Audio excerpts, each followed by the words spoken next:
sporting event. The atmosphere before a game, I think Game Time Decisions has that same exact atmosphere. This is our arena. This is what we do. There is going to be an energy to Game Time Decisions that you will feel night in and night out. The excitement you get when you lock your bets in, when you're figuring out what you want to do, we can zone in on the biggest games each night. I want this to be the place that people come to before the games start so they feel as ready as possible to lock in their cards. We are going to hit every single one of those markets that you need to know about. We're going to go through every single thing, and I've got a great team behind me that's going to help me get the job done. There is not going to be a better place, I promise you, than Game Time Decisions to get that new information, react to it, and be able to then bet accordingly. We will have everything at our disposal, and we will use that to our advantage.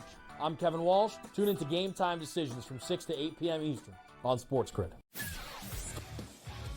Jimmy Butler has spread his cancer all over the Heat, and he has ruined their season.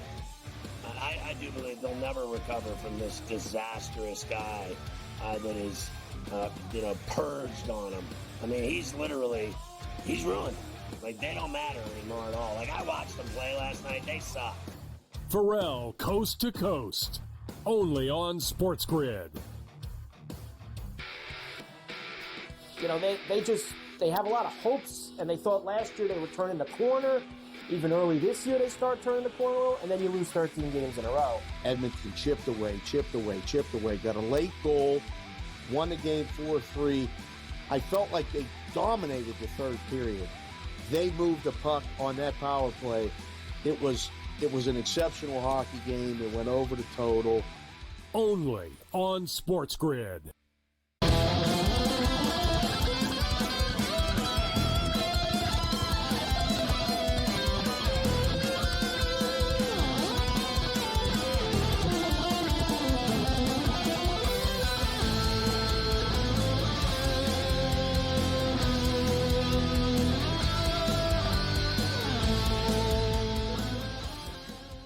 Let's roll. This is SportsRage. I am Gabriel Morency. The pimps, the players, the hustlers, the people that bust them, and everybody else in between. Let's do this thing. Boomer bust style. As we've got a little bit of something for everybody tonight on the Thursday night throwdown. College basketball, check. NBA basketball, check. NHL hockey, we've got that going on. Hell, we've got CONCACAF soccer going on here this evening. We're talking golf on the program, but there's an avalanche of games that are tipping off right now or just got started.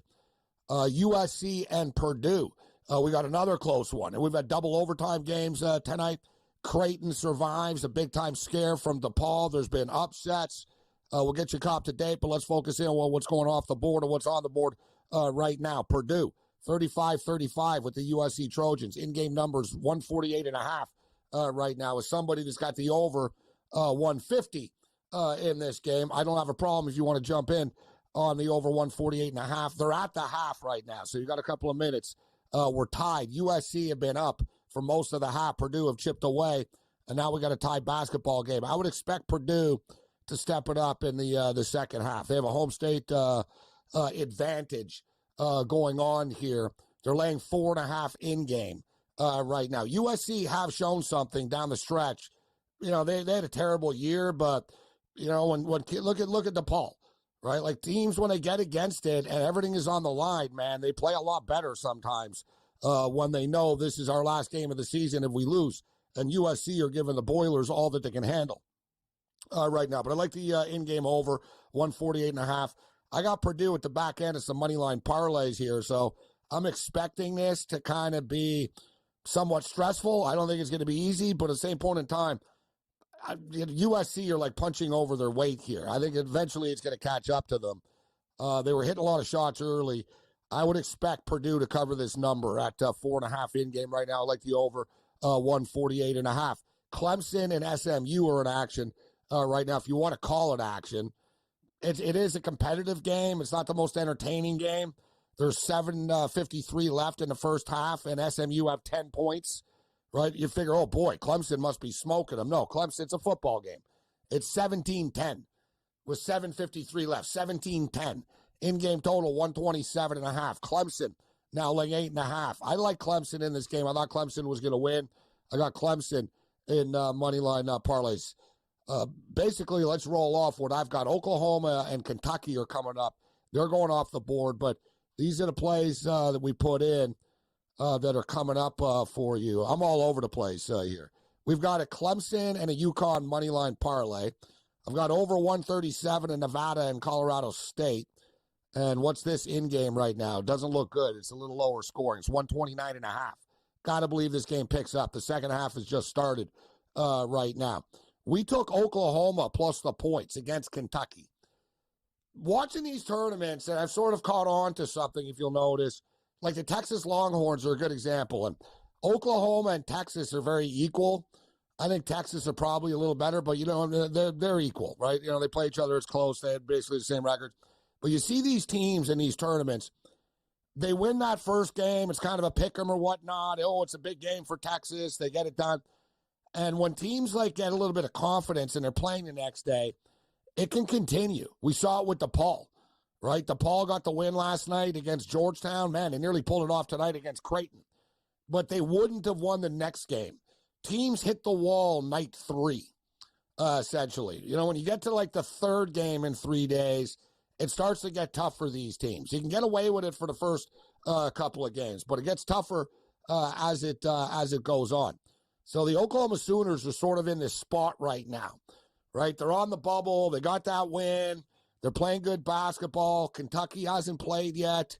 I think Oklahoma are alive in this game. It's 6.5, 7 right now. I think they're a live underdog, and I think there's going to be a lot of points scored in that basketball game. So we took the over of that game. Oklahoma, Kentucky, over 159 points. Hasn't tipped off yet. Oklahoma plus 7 points.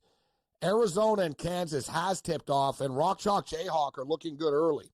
27-16 right now. Midway through the first half, the Jayhawk offense, which is somewhat suspect and inconsistent, has stepped up so far and hung 27 on the board. Still a lot of basketball left. We're on Arizona in this game. I thought Arizona was going to win the game, and I like the over of this game. We're on the over of Mississippi State and Missouri. Another close one going on. We got under 2 minutes left. It's a 4-point game. The Tigers are up on Mississippi State in SEC action right now. We're all over the place. We've even got money on the Delaware State game, but Delaware State are actually losing to North Carolina Central. So like I said, it's DJ special night tonight. But the games to focus in on here, USC Purdue. Let's go over the number of 148.5. I already got the over, but I think it's going to get there. I was just telling you that Purdue was 4.5, and I think they will cover that number. It's 6.5 right now. So obviously somebody agreed with me because they just bumped it up 2 points, minus 6.5. Colorado State and Nevada in action right now. The second half has just started there as well. This game's been super close the entire game. It's 5.5 right now, pretty much what it was before tip-off. You're getting 5.5 with the Wolfpack down 4. Total's 125.5 in this game. That feels light, doesn't it? I'm looking, all right, what jumps off the page? That's a pretty low number considering the second half has just started, and they're at 62 already right now. So 128.5 is the in-game of Nevada and Colorado State. This Oklahoma and Kentucky game should be a fun game this evening. We'll get you the overnight number. Sean Higgs is going to step up and talk college basketball. We got the Raging Redhead Cam Stewart in the house. We'll get you caught today with the updated numbers with the Players Championship TPC. Lucas Glover sharing the leaderboard with a couple others is pretty tight at the top. Big card Julio in the second hour of the program. Degenerate Julio. Julio's going to have a lot of bets up his sleeve with all this college basketball stuff going on. NHL hockey. We got a couple of games coming up. We got a game going on right now with the Rangers and the Wild. 1-1 hockey game with 14 minutes left. In-game total is currently 3.5 in this game. Blackhawks and Sharks.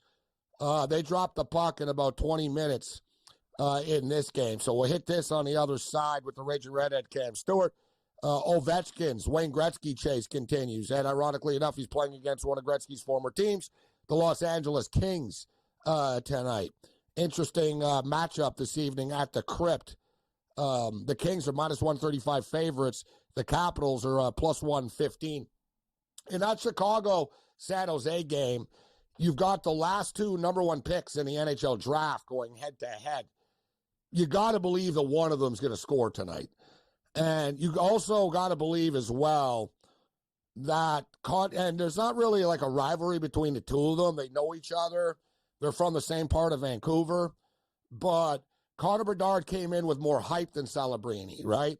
And Celebrini, I'm not going to say he's been better, because Bedard hasn't been bad. Bedard is in a different situation than Celebrini is in. But nevertheless, like, Bedard is going to be fired up tonight, knowing that people are going to be comparing the two of them. It's sort of like Crosby and Ovechkin, actually, when they came into the league. They've always been sort of connected, right? Manning and Leaf, right? So these guys, they didn't come into the league together, but they were both drafted first overall back-to-back years. People are going to compare the two of them as they progress through their careers. I kind of think Celebrini is going to score more than Bedard does, actually. Celebrini's plus 130. We'll hit this and more on the other side. Let's roll. This is Sports Rage. Bring it.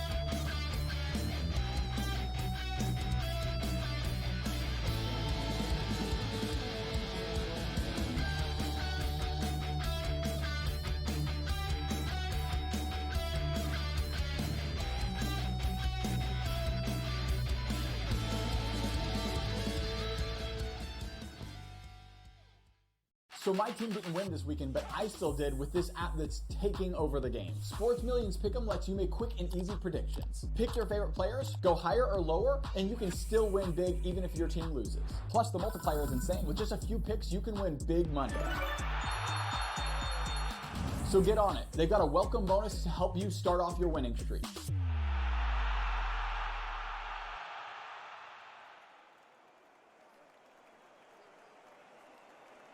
Anyone that's been to a sporting event, the atmosphere before a game, I think Game Time Decisions has that same exact atmosphere. This is our arena. This is what we do. There is going to be an energy to Game Time Decisions that you will feel night in and night out. The excitement you get when you lock your bets in, when you're figuring out what you want to do, we can zone in on the biggest games each night. I want this to be the place that people come to before the games start so they feel as ready as possible to lock in their cards. We are going to hit every single one of those markets that you need to know about. We're going to go through every single thing, and I've got a great team behind me that's going to help me get the job done. There is not going to be a better place, I promise you, than Game Time Decisions to get that new information, react to it, and be able to then bet accordingly. We will have everything at our disposal, and we will use that to our advantage. I'm Kevin Walsh. Tune into Game Time Decisions from 6 to 8 p.m. Eastern on SportsGrid.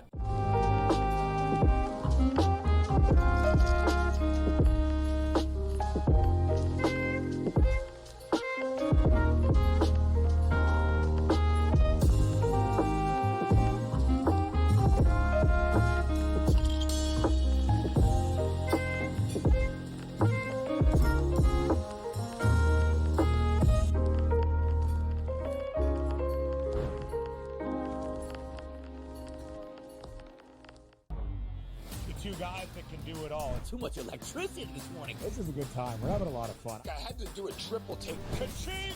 Why?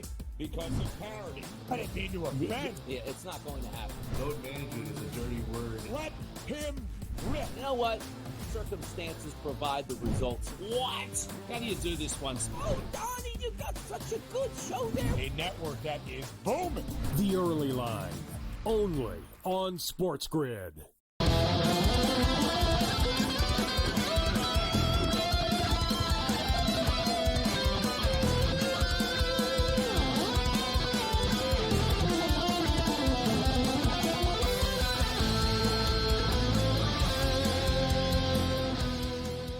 This is Sports Rage. I am Morency. The pimps, the players, the hustlers, the people, the busters, but everybody else in between. Let's do this thing. We got a lot of stuff going on. Arizona and Kansas. Arizona up 29-19 right now. I saw Kansas was up earlier, and I'm like, damn, I'm on Arizona. And I realized, no, Arizona are up by 10 right now. There's been a little bit of a swing here. I didn't bet the over of this game, and I sort of missed it. In-game total's 165.5. It was just like 170.5 a minute ago. I didn't bite. I'm like, nah, it's way over what it was supposed to be. It's got to slow down a little bit. Kansas offense came out smoking early. But now Arizona's gone on a run, 29-19. 166.5 is currently the total. We're still at the half, USC and Purdue. 37-28 Colorado State over Nevada right now. I was going to say this is one of the few games I don't have action on, but I do. I've got the over, and it looks like it's going to lose. It's not looking well right now. Current bets that I have, I've got 17 bets going right now, but I think I've got 7 futures, so I think I only have 10 current bets, which really isn't that much. Let's bring in Cam Stewart. Although the units are a little bit bigger in the late night hours here, I always try to end with a bang, and it's either boom or bust. So we'll see. Hopefully it's more boom than bust. But, Cam, we've got 2 hockey games coming up, including Connor Bedard versus Celebrini, and it's team versus team. But they're both going to be compared with each other. They were both the top picks in the draft. They're both from Vancouver, right? I mean, they're both 19 or whatever. They're both like basically the same age. So they're going to be compared, and both teams, we always compare these teams, right? They came into the league not together. I said earlier, it's like Ovechkin and Crosby will always be compared. These two didn't come in like in the same year, but the Sharks are bad. The Blackhawks are bad. You're a number 1 pick. I'm a number 1 pick. You're from Vancouver. I'm from Vancouver. They even look the same in person, actually. Like, which one takes that step? And we also talk about how the Sharks are the ones. Oh, they're the ones with a brighter future, like sooner than the Blackhawks are right now. But as I said off the top, Bedard's going to be fired up for this game tonight. He hears all the people like us talking about Celebrini all the time. So where I'm going with this is, I'm going to play over 1.5 in the first period, but I'm going to play Celebrini to score a goal tonight at plus 130. And where the hell is I'm looking here? I don't even see Bedard. Oh, here he goes. Here's Bedard. Cam, and Bedard, I'm thinking more of a point, Cam, than Bedard scoring a goal. I'm not sure Bedard scores a goal. I can see him getting an assist, but I think Celebrini scores. I'm going to go over 1.5 in the first period, even though I keep losing doing this over the last couple of nights in the first period. And the game itself is pretty tough. What's your pick? Yeah, it is tough. I agree with you. I think one of the best plays is over 1.5. Both teams are going nowhere, so I think this is going to be a game where the offenses shine. It depends on the goaltending. That's the whole thing. They're not going to play a defensive game because it's just one of these things. It feels like a showcase game to me. Gabe, I actually have a lean to the Blackhawks, as crazy as that sounds. They've been playing better. They have a much better goaltender between the pipes tonight and Spencer Knight. So, yeah, I lean Blackhawks, but I like your play over 1.5 first period. I like the over in the game, but hopefully we can get there and we can get a number, and then maybe if it's too big, we can hit the under. But I expect fireworks in this game. I think it like a 4-3 type of game. So, yeah, I like Chicago, but I do love the first period over 1.5 and points for both Celebrini and Bedard. I think both of them have big nights. I'm looking. I don't know if Bedard's going to have a big night, if he gets a point, right? But the odds aren't good. Celebrini to score a goal is plus 130. Bedard is plus 145. Bedard to get a point over, to get over under 0.5 points, minus 190. Celebrini minus 210 is too steep. It's like, I liked it. You know what I mean? I'd like to bet it, but not at that price. I'll just roll the dice on Celebrini to score at plus 130, and I'll go over 1.5 in the first period. As far as the side of the game, I'm going to pass. Either team can win. And as far as the total of the game is concerned, I'm going to pass. I'm just interested in the Celebrini-Bedard part of it, and any over 1.5 in the first period. But I don't, they're both bad teams. It's just, it's like betting on, it's a bad game, Cam. It's a DGen special. Let's call it one for it.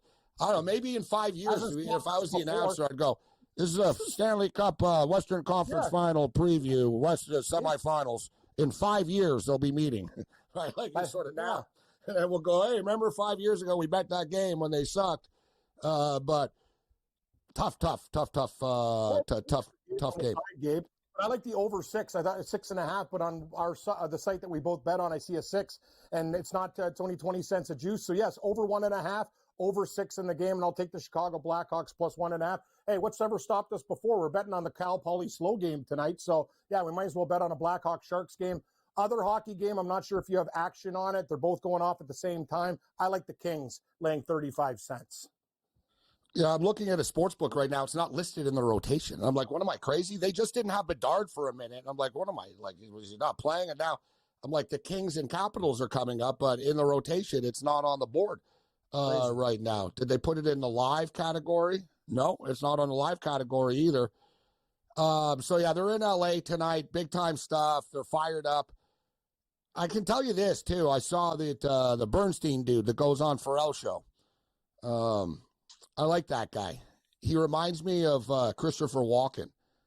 He's like if Christopher Walken was like a hockey like guy. Like Bernstein's got like a freaky thing going on. He's like, I know. He looks like Christopher Walken. He's got this face. I love him. He's all serious, like no matter what. You met him at the Super Bowl thing when Pharrell did his show live. He's got a long leather jacket on, like long trench coat leather jacket. I'm like, man, this guy's hardcore. It's got the jewelry.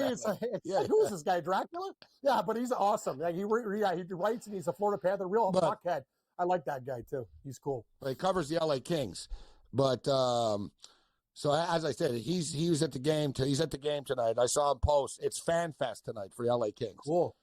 So they're season ticket holders, whatever. Like, I don't know if it matters from a betting perspective. I was like, well, they're going to want to win anyway. So I felt like, oh, it's Fan Fest. Let's win for the fans. But it is Fan Fest tonight. I'm just stating. It's the LA Kings fan appreciation night tonight. So how can you thank the fans better than winning? Right.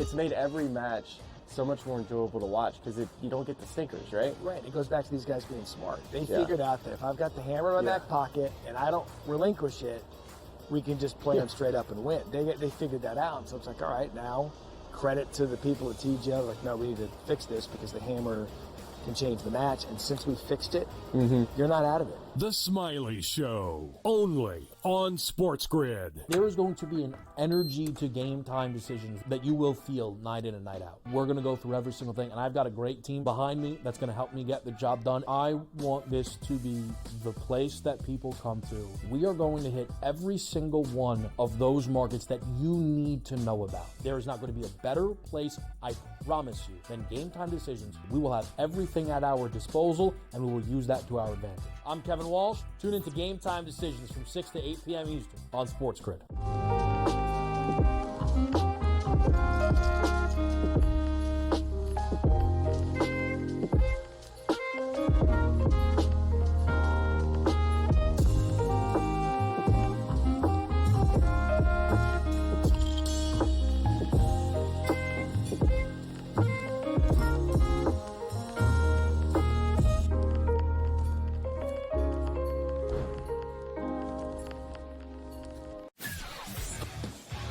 Of the combine this weekend, there's been lots of anonymous sources and position coaches and all these things that sat down in interviews with him. A lot of teams allegedly don't see him as a first-round pick. Their big mouth that thinks they can do it either. They're embarrassing themselves. They all think they're so smart, everybody in this business. You're all a bunch of drips. Honestly, you don't know who's going anywhere. Pharrell Coast to Coast, only on SportsGrid.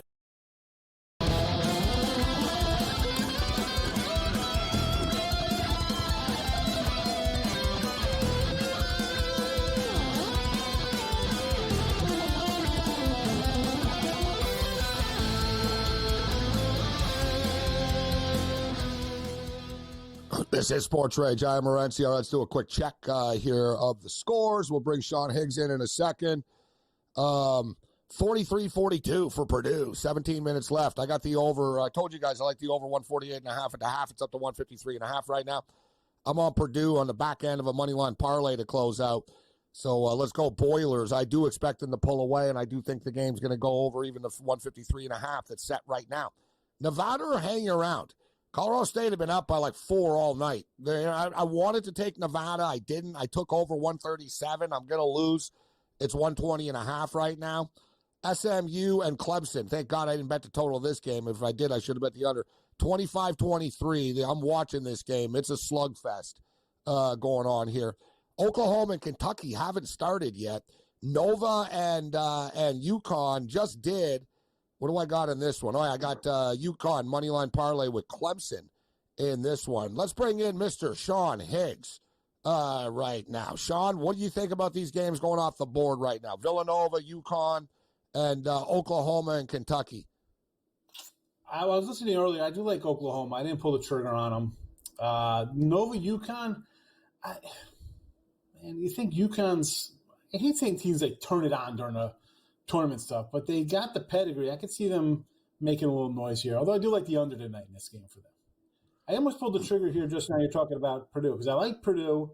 It was just 5.5. Sounds like you're gun shy tonight here, Sean. You like a lot of stuff, but you haven't pulled the trigger. What are you pulling the trigger on? What's going on? Hey, this is a firing range, Higgs. You got to shoot here. No. Forget the bow and arrow and hit the damn target, Higgs. Let's go. I went like 3-7 yesterday. I started at 0-2 today. So you're shell shocked. Yeah. We'll keep it in the weapons range. You got hit with a grenade. You're shell shocked. Yeah, I'm and when you're losing by like yesterday I had a 2-point loss, a 1-point loss, and a half-point loss. And they're tough. And plus I had an overtime loss with Rutgers there. I mean, you lose close ones. It's like, you know what? Why am I forcing it? I'm not winning them. I'm not catching them. So I'm not going to just fire away. I fired out the way today. I had Iowa State early at loser, Indiana loser, St. Louis winner. I got Louisiana Tech. They're down at the half, and I got Utah State 6.5, Colorado State 4.5 for tonight. So.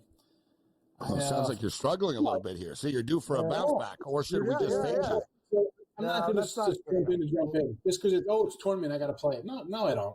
I don't got to play it just because it's on at 9:00 at night tonight or something. If you're not hitting them, I'll ease back. I'll write down what I like, and once I see them start coming, I'll get more. I mean, I pulled games for tomorrow. I mean, I took St. Louis again for tomorrow. I got them at +2. I got BYU 7.5. I took UCLA. I like UCLA tomorrow 1.5, and I just grabbed Grambling +3.5 in the SWAC.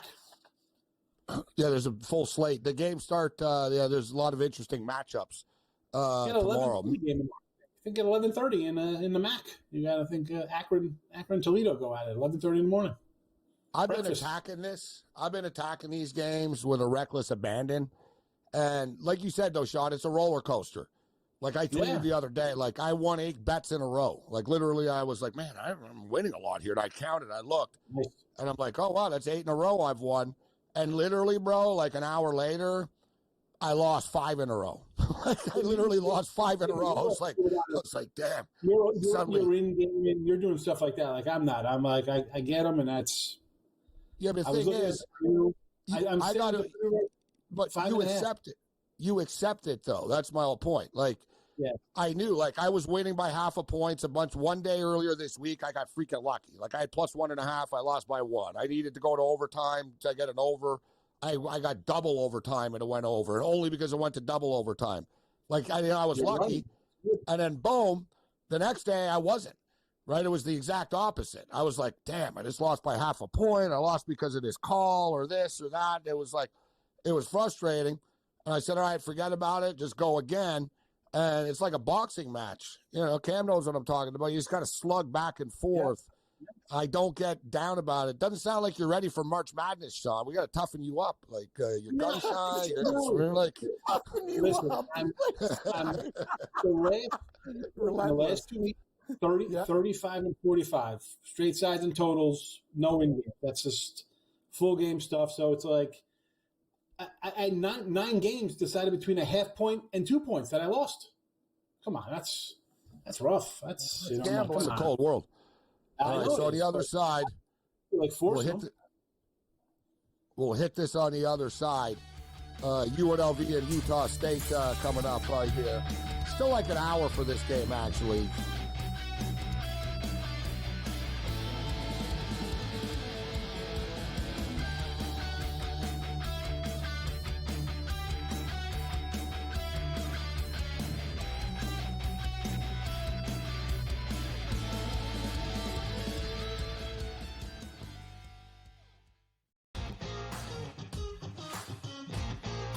it's made every match so much more enjoyable to watch because you don't get the stinkers, right? Right. It goes back to these guys being smart. They figured out that if I've got the hammer in my back pocket and I don't relinquish it, we can just play them straight up and win. They figured that out. So it's like, all right, now credit to the people at TGL. Like, no, we need to fix this because the hammer can change the match. And since we fixed it, you're not out of it. The Smiley Show, only on SportsGrid. There is going to be an energy to game time decisions that you will feel night in and night out. We're going to go through every single thing, and I've got a great team behind me that's going to help me get the job done. I want this to be the place that people come to. We are going to hit every single one of those markets that you need to know about. There is not going to be a better place, I promise you, than Game Time Decisions. We will have everything at our disposal, and we will use that to our advantage. I'm Kevin Walsh. Tune into Game Time Decisions from 6 to 8 p.m. Eastern on SportsGrid.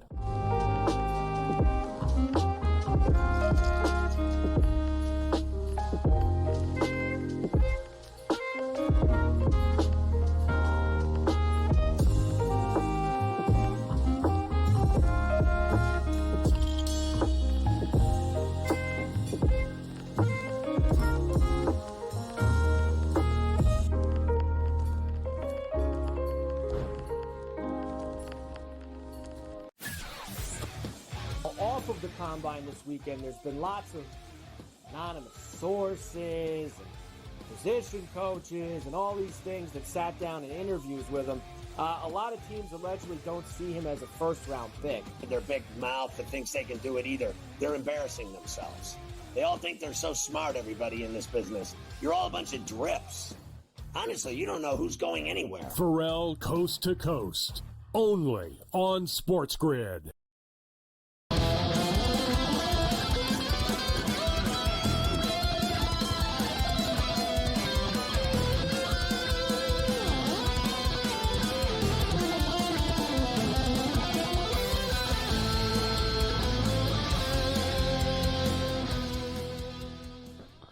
This is SportsRage. I am Morency, the pits, the players, the hustlers, the people that bust them, and everybody else in between. I don't even know why I have these people on my show, to be honest. They're all Dodger haters. So it's like Sean Hicks, Tony Finn, like all these people. Oh, the Dodgers are going to lose this. The Dodgers. Listen, Oh, the Dodgers. I'm not a Dodger hater. I'm talking about playing their games. We go to a break, and Hicks tells me I already got my Cubs bet in against the Dodgers next week. That's what he does. So, he did a big ready. speech last time, too. I have no ill will towards the Dodgers. I just bet on whoever I bet on. Like, that's – I don't really – I just hate the Blue Jays division. I don't like the Yankees, Red Sox, the Rays, and Orioles. That's who I don't like. It's inflated. That's what I'm saying. It's an inflated number. Yeah, you know what? So I posted the numbers last night. I saw that they came out for the Dodgers. They're opening up next Tuesday night in Tokyo against the Chicago Cubs. Yamamoto, you're going to have an all-Japanese matchup in Game 1, which is going to be super cool. And they're both stud pitchers. Yamamoto pitched in Game 2 last year. That was his Major League Baseball debut against San Diego. And he got hit in that game. Right. So it's interesting. They wanted this. They couldn't just anoint Sasaki the starter without him being there a little bit. Right. Let's see what he's got and stuff. But the kid's from Japan. He just signed with the Dodgers. You got to throw him the bone. The total is 8.5, Sean, in both the games. Pretty much the same number, right? Night 1, Dodgers minus 165. Night 2, Steele goes for the Cubs. Imanaga goes in Game 1. Night 2, Dodgers minus 155. The Game 2 one was the one that caught my eye more just because it's Sasaki's first game and it's Game 2. San Diego and L.A. split last year in Korea. I say this as a Dodger fan. I'm expecting them. They probably split, Sean. And if you're getting plus 145 or whatever, you're getting plus money with the Cubs both nights. You could make a small profit if they get the split, right? And listen, I'll never turn up going 1-1, making $40 on like a little $100 bet. Like, depending on what your wager is, does it make it $100, $1,000, whatever it is. If you're going to go 1-1 at plus 40 odds or whatever it is, that's going to be a great season for you. It'll be a monstrous season. That's what you got to look at. You don't look at it's not the wins and losses in baseball. There's numbers attached to plus and minuses that are why I'm or the Yankees or whatever. That's the key. I'm going to listen, Gabe. You said it. You're going to go 1-1 and make whatever your bet is. You're going to make almost half of it. That's a nice little nut in your pocket there to start out the season. And or potentially the dog goes 2-0, and you know what I mean. You really cash. The Dodgers could go 2-0, but like I said, it's an odd. You know, they're getting rushed. They're going over there. It'll be. But one thing is the Dodgers are Team Japan, so like they're going to be fired up for this. You've got Sasaki, you've got Yamamoto, you've got and don't forget, Ohtani as well. So it's going to be a freaking circus there next week. Can't wait. It's in the middle of the night. As long as we're on baseball. Yeah, 6, my time, middle of the night, well, L.A. and for West Coast, 3 a.m., 6 o'clock Eastern. So good time for East Coasters if, you get up early. It's like breakfast in Wimbledon, but this is breakfast in Tokyo. Mm-hmm. I remember I went to my buddy's house. So sake and sushi for breakfast. Exactly. The Yanks were playing, I think, Tampa the year they got, like, Sheffield in those cats. Yeah. And they opened up in Japan against Tampa. I remember going to my buddy's house like 5, 6 in the morning. And we're just having, like, eggs and bacon watching the game. It's crazy. What's your pick, Sean? Who do you think wins? It's a tough, there's a few, it's pretty competitive, the divisions this year in baseball, but the National League Central, the Chicago Cubs, they're playing the Dodgers. They're minus 110. I don't think they should be that big of favorites. Like, the Brewers are plus 280. The Reds are plus 450. The Pirates, even with Skeens, whatever, and you got the Cardinals at 12-1. What do you think of that division? Are the Cubs the team to beat? I've had the Cubs the last 3 years, and they can't finish. Right? And you think they have money? They're going to get How can you take them at minus 110 too? Like that? It's like, what are you talking about? Like they're the Cubs. Yeah, but when are we going to come on and say everybody's going to say who? The Reds? It's the Reds, right? The Reds got all the young guys. Do they take a step forward? They got Lodolo, Abbott, Hunter Green. They got some nice young pitchers. They got the bats. That would be where the value's at, I think. And like the Brewers' best pitcher is Freddie Peralta, and Woodruff wasn't pitched in over a year. Like, all right, listen, Sal Frelick, I like the young guy. Who's that? Jackson Trio, I get it. The catcher, they got some good young guys. But that pitching staff, I do not like one bit. I mean, no, I would take, for the value part, like we're just talking about taking underdogs, it would be the Reds at 4 something. You can't take the Pirates. The Pirates, again, you got who's Jones is the other young pitcher they have. Who are the bats on that team? I mean, they got McCutcheon on this team. The guy's 40. Like, what are we doing here? Brian Reynolds, or whoever that guy is. I mean, it's not a good team. Brian Haynes, we're still waiting for him to break out. I mean, I like the Dela Cruzes are right. Dela Cruz, you got the guy from Miami they traded for last year. Maybe he breaks out. They got their own young guy. I don't know. I'm not sold on O'Neal Cruz and again the Pirates. It's all Skeens. It's a bunch of Skeens type. Stop it. I'd be worried too. What 4-1 for Cy Young? I'd be worried about Skeens getting injured too. I don't want him to get injured, but like he was a little dinged up last year. I know they shut him down, and then just pitching the way that he does, it just almost feels inevitable. They're competitive, the Pirates. They don't suck. You can argue 10-1. The Cardinals are just sort of like in a weird phase right now. I don't disagree as far as the Reds being live. That's it. That's where you for the odds part of it. That's where you take it. You're not going to Cubs at even money or minus money. You want the Brewers at $2? I'd rather take an upstart with the Reds. I'll tell you what, though, the Pirates are the team to bet in April, right? Because they'll be young and pumped up. Like, everybody's got a shot in April, right? You see teams kind of come out of the gate early. The veterans are kind of like, let me get in form here because I was working on a pitch in spring. And, it takes them a while to get their wheels spinning. So I'll definitely look in towards the Pirates as plus money. Nice dog to play on. Got to get these hockey picks in, actually. We're going to get ready to start. The Kings and Capitals just started right now. Ovechkin, you're on the Kings in this game, Cam. So, Ovechkin, will he score tonight, I guess is the question. Do you think Ovechkin scores? The thing is, Gabe, I've been watching these Capitals games, and we're getting a lot more of them now. At the end, the only time Ovechkin won't score when he gave his buddy Portas that hat trick, because he did it for him a while ago. But they look for Ovechkin. So if Washington's leading, that Ovechkin bet, it's way better than these other bets. And you brought up a great point. You get no value with hockey goals, but Ovechkin's a totally different case because power play time, excessive, on the ice, everyone's feeding him. At the end of games, he's on so long, and they always feed him for the empty netter. So if Washington's leading in the game, the Ovechkin bet, that one actually makes sense, even though I think, you talked about like Celebrini and Bedard plus 130. I know they're great players and stuff, but that's ridiculous. That should be way more than that. But Ovechkin's makes sense because if they are leading, he's on the ice and he gets those empty netters. Man, they're making it hard to find a goal-scoring prop here, but I just found it. Celebrini plus 135 to score. Connor Bedard is plus 145 to score a goal tonight. Ovechkin, dear God, really, Ovechkin? Plus 190 anytime? Wow. That is amazing. I'm surprised, Cam. I don't know. I'm getting in on this. Like, I was like, what, are going to be plus 105, plus 110, like plus minus 110? I'm looking. I'm like, am I sure this is anytime? Yeah, look at this. Yeah. Ovechkin, first goal, 11-1. Last goal, 11-1. Anytime goal, plus 190. I just bet it, plus 190. I got it in. Gotta be kidding me. Those are that's at Bet365 right now. Are we heading to a break because I got to get on my phone? What team is this on? I don't even know what team we're talking about. What team? Alexander Ovechkin Higgs. Plays for the Washington Capitals. Come on, that guy like you like baseball and college hoops, but he's Alex Ovechkin. Like I thought maybe his son. I thought he was like the Chuck kids playing still or something. How old is he? He's got to be 44. He's about to set the all-time record for goals. Yeah, he's a good old man. You live in a cave? I know him a lot. Love you, Higgs.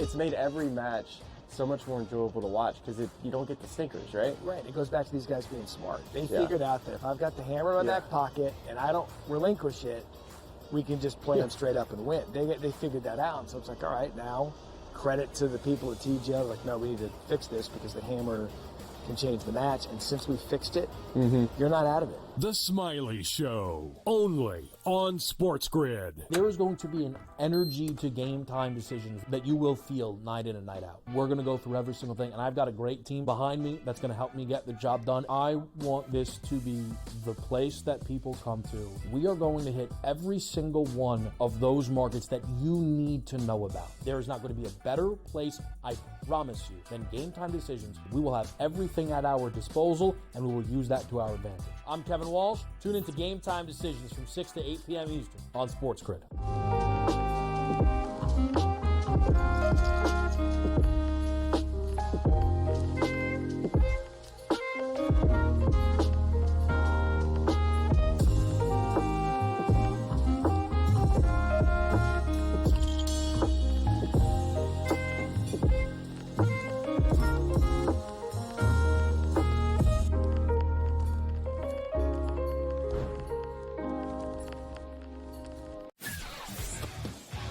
Of the combine this weekend, there's been lots of anonymous sources and position coaches and all these things that sat down in interviews with him.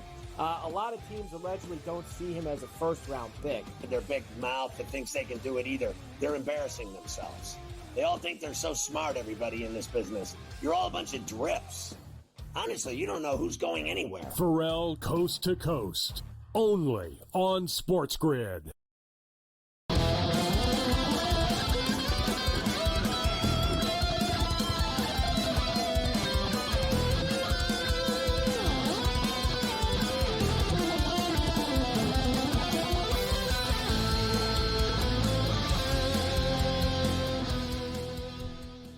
All right, I am Gabriel Morency. A package arrived for me today. I'll share that package with you momentarily. Let's just check in with the golf right now. And I just hit the golf odds, and it pops up John Rahm, Joaquin Neiman. I'm like, Singapore. I'm like, what the hell? And I'm like, no, I don't. We're not talking live here. We're going with the TPC, the unofficial fifth major. A lot of guys shot the ball well. I don't know, Sean, if you bet golf, but let's just get a quick golf update here. A lot of guys shot the ball well today. Glover's right there at the top. Spawn's right there at the top. Rory Cam played well. Rory's lurking right now. Scotty Scheffler right now. These are the updated odds. Scotty Scheffler plus 425. Rory McIlroy plus 475. Then there's a massive drop-off. Morikawa, who he's a hard guy to like. I saw him talking about, I don't know you guys anything. I don't need to talk to you after. Yeah, favorite? Imagine if LeBron James did that. Like, I don't need to talk to you after a losing game. People would, like, flip out. Like, golfers are like, I know there's some good guys in there, but a lot of them are just jackasses, bro, that are hard to like. A lot of guys have turned on him. A lot of players have told him, Morikawa? Yeah, they're like, what are you doing, bro? We've lost. Especially we're trying to sell the tour, too. Like, hey, guys, exactly. like, we're trying to, like, we're in trouble here. Like, you know what I mean? Golf isn't doing well, and you telling the media off after isn't good. Oh, a couple players went up to him and said, we've lost in a playoff, and we talked to the media, Colin, like, what's your problem? You have to do that, right? So he's like, he did something today, like a fan appreciation thing. He's trying to make up for it today. It's like, dude, do we know it? Like, come on. Like, really? Okay. I was just laughing. I'm like, what a joke. But anyway, Gabe, I will say this. Shout out to our boy Brady Cannon. JJ Spawn is a co-leader. I actually jumped on Brady's pick. This guy played great today. He's 100-1. Brady got him at 100-1. Can he win the tournament? I don't know. I'll tell you one thing. His ball striking is impeccable. He drives it straight. But one thing is, it's the putter. Spawn has a problem with the putter. And I'll tell you one thing. There's a guy going to be on my ban list forever. Justin Thomas. Can you believe this guy? Yeah. He's 6 over. He was 3 under. Gabe, he went triple bogey, double. I never trust that guy, Cam. I'm done. I remember years ago, and I don't pretend I'm not like an all-out guy, Sean, but I remember years ago, I brought it up a bunch of times. I'm like, why is Justin Thomas like always like at the top of the odds board? Like he's somebody. He never wins. He never wins. He's got 2 majors. But now he does. Now he's got. When was that? When's the last time he won a major though? Like he won a couple years ago. A couple years ago, he won U.S. Open, and he won. What else did he? I saw him play in the TGL, and I actually liked him, to be honest. Too, I was like, yeah, he's pretty cool. Actually, I thought he was all right. Like, you know, he was playing to the camera. He was into the TGL and stuff. I'll tell you what the problem is, Tiger. He's one of these guys. That's why he was all in a good mood. That's right. He was hanging with Tiger. That's right. That's why. Tiger's getting information. Hey, guys, here's a tip. Stop bowing down to Tiger and worry about your game. Tiger's got other things. Tiger's worried about Don Jr.'s ex-wife right now. They're dating, it turns out. That's his new squeeze. Wow. Donald Trump Jr.'s ex-wife is Tiger Woods' new girl. They've gone public. That's amazing. Tonight. Anyway, that's great. Anyway, here's a tip for everybody. Justin Thomas. Cut tape. Gabe, I had him, and Hideki was 6 over, and he finished 2 over. He's still alive. I'm telling you, man, I thank God for, like, these other guys, like Aaron Rye and stuff like that. How many balls went to the water today? Oh, a lot. And the best news is the wind's picking up. Sorry, Sean. Yes, what do you got? What do you got for me? So I could jump in a little bit, Goff, here. I do have 2 things here. I have that guy Aaron Rye over McIntyre in some kind of matchup. Oh, okay. But both are, I think he's winning by a stroke right now. Robert McIntyre, Scottish, he's 3 under, and Rye's 4 under. So good start for you, Higgs. Good bet. And I got Shane Lowry over Sunjay Im or some crap. Oh, yeah, you're crushing it. Sunjay Im's another guy. He's on the banned list. I think he's like 4 or 5 over. He never wins. Him and Thomas should get together. Go out to dinner. Tell me about the problems. My friend is like, hey, there you go, some golf. I'm not a big golf guy. No, you're doing well. You're leading in both matches. For you. So I said earlier, I got my package arrived. I get a lot of heat from people. They like the set and stuff, but a lot of old school Montreal Expo fans always say, hey, where's the Expo gear? Mm-hmm. And I like to get a Yuppie back here, an Expo's Yuppie, like, cool. You know, but they're hard to find. But I did come across this. I ordered it online. Oh, yeah, that's great. Beautiful. Look at that, Higgs, huh? I love it. I got a Expo hat already, but no. So with baseball season, but wait, flip it over. Is there any nacho residue left in that? That looks like an old nacho hat from back in '83. But the thing is, it was supposed to be. Oh, you froze up. Yeah, I don't know what I like to take nacho residue. Yeah, it looked a little bit like game worn or something like that, Higgs. But I don't know. Listen, Montreal, you got to say this about the Montreal Expos: their gear. It's the best. Like you see guys like Allen Iverson rocking it, like the Montreal Expos jerseys and look and everything. Like remember back in Dairy Queen, you used to get those little mini helmets. I had them all, and like the Montreal one was like, oh, just fantastic. Gabe used to be the guy. He worked in the post game for the Expos. He knows like that franchise, that gear, like it is killer. It's the probably 70s the most and 80s logos. So much better, the 70s and 80s logos. I agree. Right? I mean, the like the old Brewer logo, Seattle. I mean, the Expo is just so kind of simple, nice. I mean, yeah, like the Mariners with a pitchfork. It's better than the S. Like, why are these guys? It was a trident. I think it was a trident. It wasn't a pitchfork. Right? It was you a trident gave me that Seahawks jersey. You can't tell me that the old Seahawks jersey, it crushes. That their new jersey's nauseating, especially when they do that Nickelodeon barf, like the lime green, kind of like I'm going to tell you, that old jersey, like the Steve Largent, I got a Joey Galloway. I look at that stuff and go crisp. It's like in hockey, nice. Hartford Whalers, like Montreal Expos in baseball. Keep it simple. Now I'm going to have to go hit like eBay for some old vintage crap from the 80s, from like 82, 83 or something. Nonsense. Bunch of nonsense getting shipped to the house. I'm with you on the Reds, though, too, buddy. The problem is, they got the question mark is they have great young pitching on that team. I know they picked up Singer, and he's like probably going to be like one of the guys in the mix, but they have they have great young talent. The question is, though, Higgs, they got to stay healthy and prove it. That's the whole problem. Like that's in baseball. It was like, oh, look at the pitch. Like they have to go out and do it. I'm on the Reds too. I had them last year and they burned me, but I'm coming right back to these guys this year at that price. I know Gabe is down, but I like Arizona. I like Burn. Burn gets Cy Young for me out of the.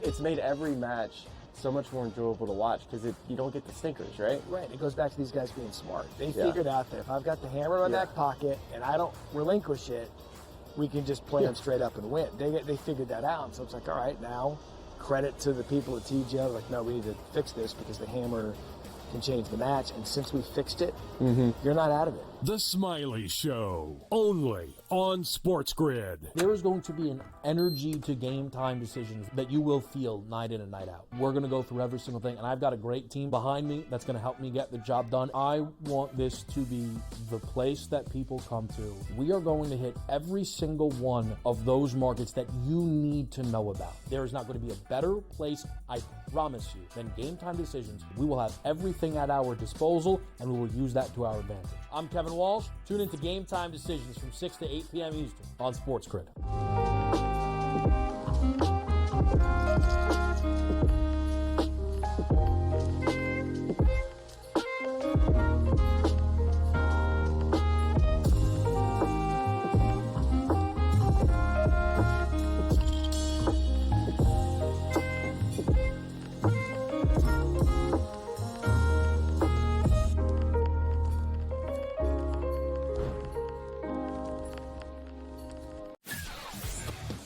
Off of the combine this weekend, there's been lots of anonymous sources and position coaches and all these things that sat down in interviews with him. A lot of teams allegedly don't see him as a first-round pick. Their big mouth that thinks they can do it either. They're embarrassing themselves. They all think they're so smart, everybody in this business. You're all a bunch of drips. Honestly, you don't know who's going anywhere. Pharrell Coast to Coast, only on SportsGrid.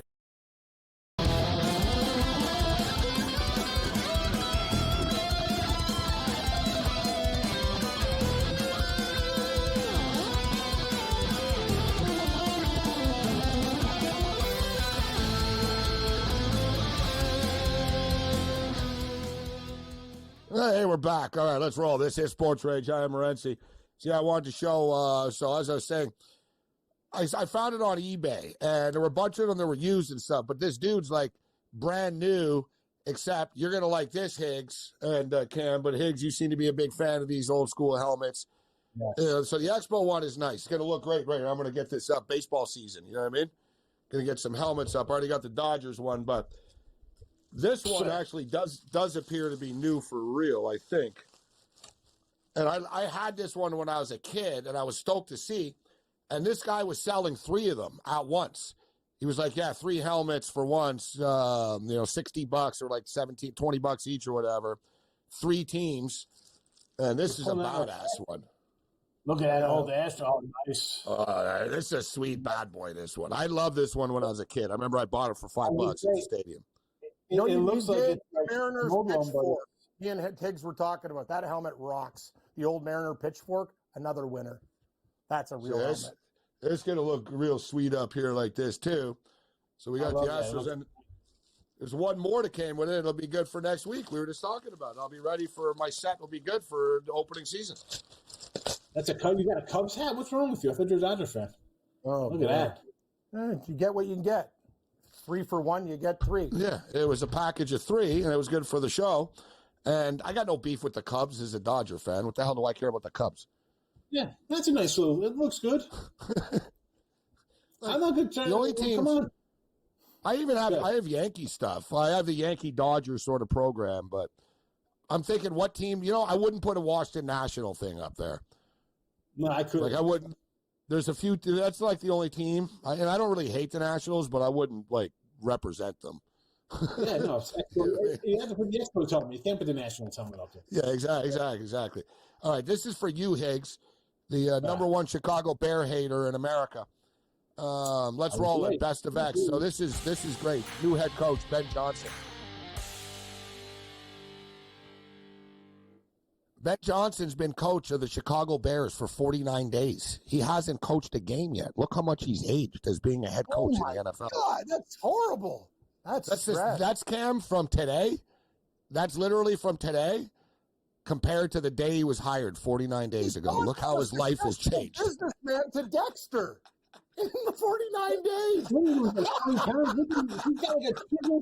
Look at this guy. Look at him. Like if I was his wife, I'd be worried. I'd be like, honey, this job's ruining you. Like you're going to look like an old man in 2 years. You're going to be dead. Hey, from a guy who's got diabetes, he needs some blood pressure medications because this isn't going to end well. Look, get it up again. Look how he's changed. He looks like a serial killer from a successful guy in Wall Street. Guys, get the picture up again here of him. Like it's too good. Like he's just worn out already. Like he haven't even coached the game yet. It zoomed in. It looks like he's lost like 20 pounds in his face. Like his chin comes to almost a point compared to his other one. I'll tell you one thing though, he looks tougher.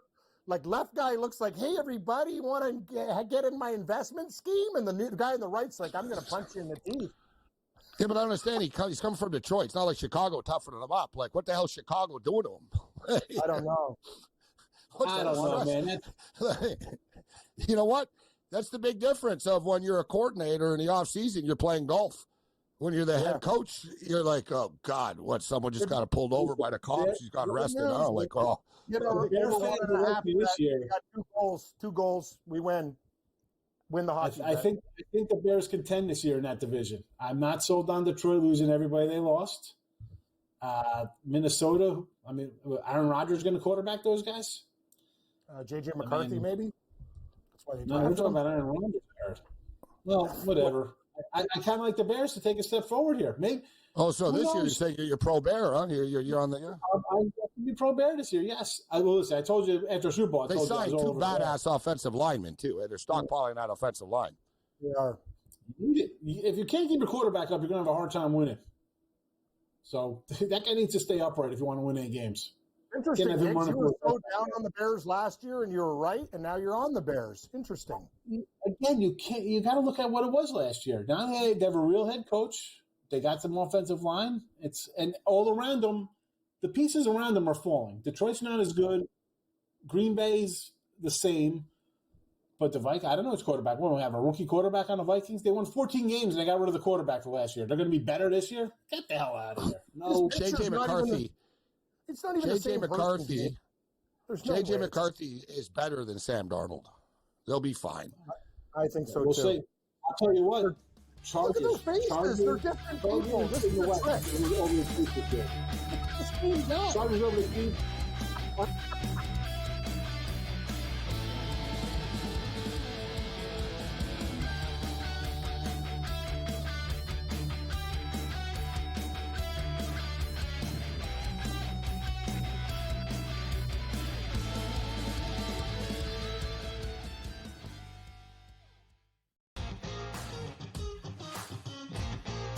It's made every match so much more enjoyable to watch because you don't get the stinkers, right? Right. It goes back to these guys being smart. They figured out that if I've got the hammer in my back pocket and I don't relinquish it, we can just play them straight up and win. They figured that out. And so it's like, all right, now credit to the people at TGL. Like, no, we need to fix this because the hammer can change the match. And since we fixed it, you're not out of it. The Smiley Show, only on SportsGrid. There is going to be an energy to game time decisions that you will feel night in and night out. We're going to go through every single thing, and I've got a great team behind me that's going to help me get the job done. I want this to be the place that people come to. We are going to hit every single one of those markets that you need to know about. There is not going to be a better place, I promise you, than Game Time Decisions. We will have everything at our disposal, and we will use that to our advantage. I'm Kevin Walsh. Tune into Game Time Decisions from 6 to 8 p.m. Eastern on SportsGrid.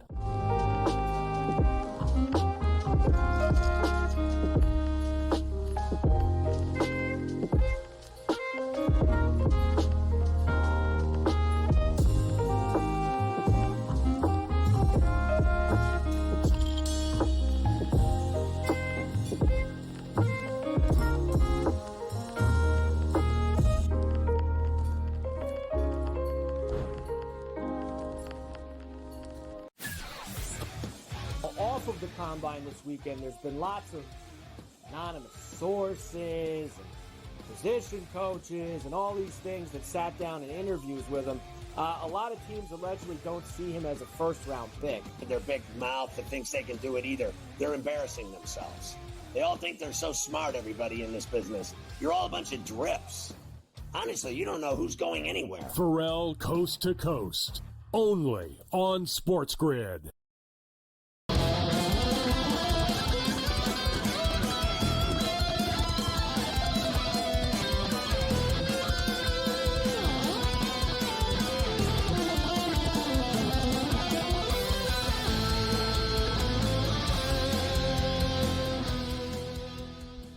Level 2 has begun. This is SportsRage. I am Morency, the pistol players, the hustlers, the people, the bust them, and everybody else in between. SportsGrid Radio and Television Network, Sirius XM Channel 159. Thanks to Higgs for joining us on the program. Yeah, these helmets are badass. Like I said, I used to have this one. And does it say here, too? Yeah, I love this. Remember, as a kid, it says, this is not a real helmet. Let me see. I want to see exactly what it says. It tells you, like, this is not like a protective helmet. I actually used to play with this when I was a kid a lot, and I did get hit in the head with a hardball once, and it did crack. So, like, these are not protective helmets, but the whole set, there's people that are selling the whole set.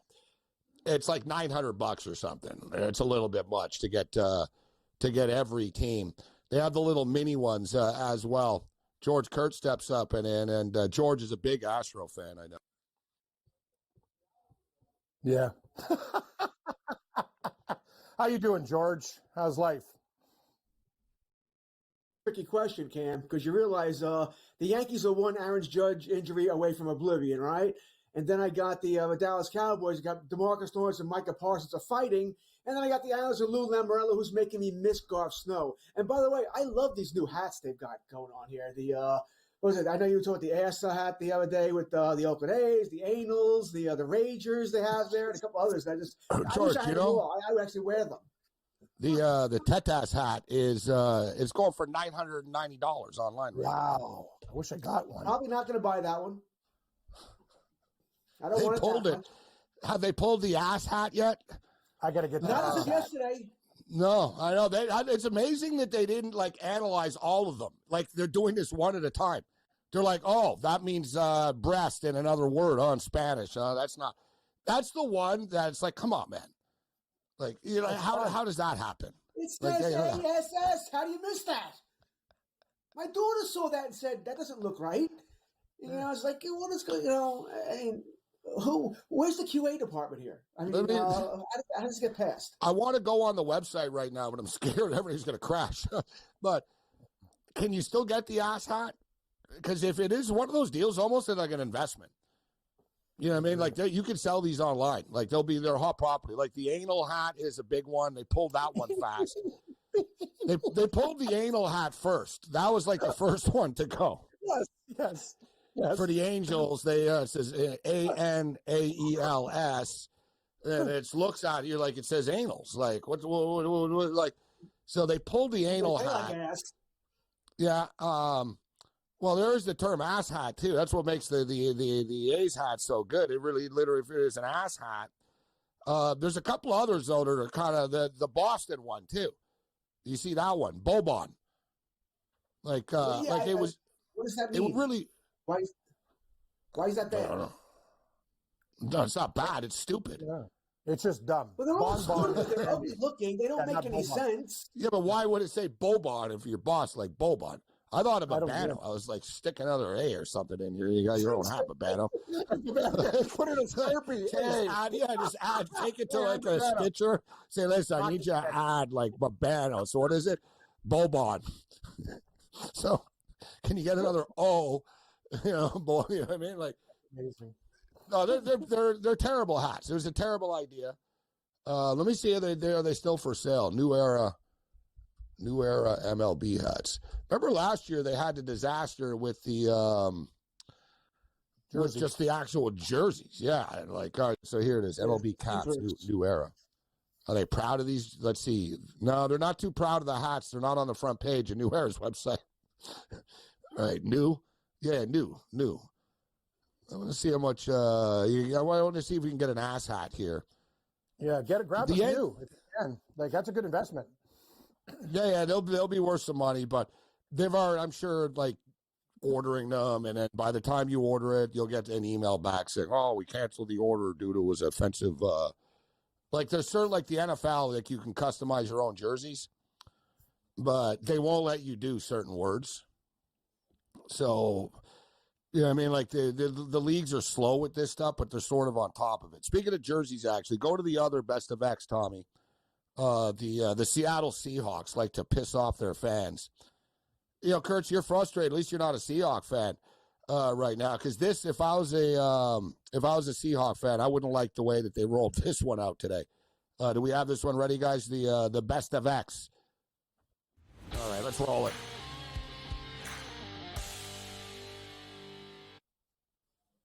So the Seattle Seahawks posted this today online. Sam Darnold will wear the number. And then it takes forever, 14. And it's like, wow, they didn't take long, right, to throw DK Metcalf's number under the bus. So they go from Metcalf to Darnold at 14, and there was like a link underneath to buy the jersey. It was like, you know what I mean, order your Sam Darnold Seattle Seahawks jerseys now. And I was thinking, you know, if you're a Seahawk fan, and there's a ton of them there that are going to the game, you know, there's a ton of them that have DK Metcalf jerseys, there should be an option. You know, like that is some sleazy stuff here. Like you want people to buy a new jersey when they already have like a brand new number 14 jersey simply because of the name on the back. Like they should like have a deal. Like they, you know what I mean? Like Fanatics should have a thing. All right, you know, we'll take, you know, we'll give you the letters or we'll take the numbers, you know, the name off. You know what I'm saying, Kurtz? It's ridiculous. Like if you have a DK Metcalf jersey and you're a hardcore Seattle fan, you want to get a Sam Darnold jersey right now, you got to go pay for a new freaking jersey. That's the same damn jersey you already have. Yeah, I don't know if you can blame Seattle for this, though. Darnold obviously wanted the number 14, so it's just a bad coincidence, you know, as far as something else. I'd be ticked off if I had a Metcalf jersey, yeah. You know, but it happens. Yeah, I said, think of all the 88s on all these teams, right? So what do you do? Change every time an 88 comes along, New Jersey 12 was always a big quarterback number back in the day, you know, and you're going to have to change those jerseys all the time. This is what you get when you allow these receivers to wear all these weird numbers now. All these players can wear all these different kinds of numbers now. Oh, I don't care about, like, I don't think DK Metcalf deserves some sort of, you know, like, some sort of delay that somebody wears his number or anything like that. Like, you know what I mean? He didn't win a Super Bowl for them, right? Like, so I don't have a problem with that. But for me, it's just for the fans. Like, it's constant more, right? It's always just more money, buy this. We just sold you this and it sucks, but we're going to, you know, now you got to buy this after. Why would you want a Darnold jersey anyway? That's a very fair question. All right, go buy one of the better players. I mean, Donald's an average quarterback. I mean, if you're this upset about buying a Donald jersey, go spend the money.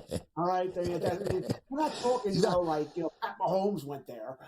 That's a fair point. That you could argue that anybody that's buying a Sam Darnold jersey in the first place needs their head examined. But he is the starting quarterback of a football team now, right? So there will be people who buy his jerseys. I mean, Cam will get his jersey. Nah, never buying a Sam Darnold jersey. I got a real good deal on my Metcalf jersey, and it literally looks like a tablecloth. It's so bad. The quality is just disgusting. Like, I got to be honest with you, I'll never get one of these new jerseys. Yeah, but the good thing is, my old jersey's with Galloway. I was going to say it's one good thing with the same number. If you wear a jacket and stuff, people can't see the name on the back. Fair enough. I have a Bills. I have a bunch of Bills jerseys, and the 14. Same number, Kurtz, with Diggs. Like you said, Ryan Fitzpatrick wore like, so, you know what I mean? I was like, it's a Fitzpatrick to Diggs. It's all the same damn jersey in the front. You can't see the name in the back.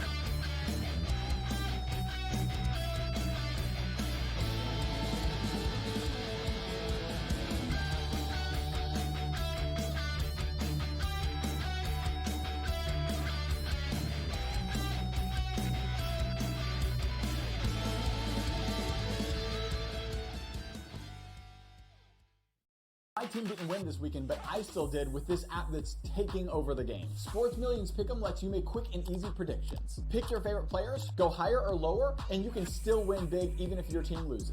Plus, the multiplier is insane. With just a few picks, you can win big money. So get on it. They've got a welcome bonus to help you start off your winning streak.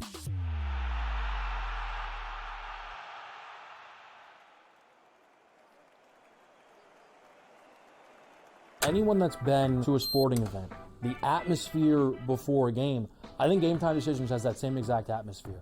This is our arena. This is what we do. There is going to be an energy to Game Time Decisions that you will feel night in and night out. The excitement you get when you lock your bets in, when you're figuring out what you want to do, we can zone in on the biggest games each night. I want this to be the place that people come to before the games start so they feel as ready as possible to lock in their cards. We are going to hit every single one of those markets that you need to know about. We're going to go through every single thing, and I've got a great team behind me that's going to help me get the job done. There is not going to be a better place, I promise you, than Game Time Decisions to get that new information, react to it, and be able to then bet accordingly. We will have everything at our disposal, and we will use that to our advantage. I'm Kevin Walsh. Tune into Game Time Decisions from 6 to 8 p.m. Eastern on SportsGrid.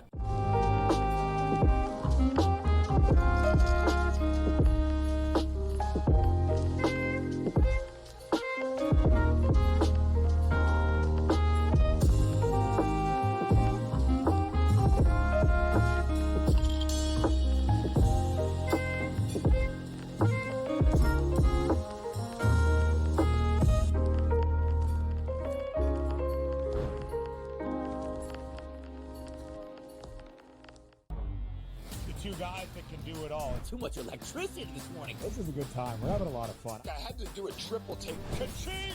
Why? Because of parity. I didn't mean to offend. Yeah, it's not going to happen. No advantage is a dirty word. Let him rip. You know what?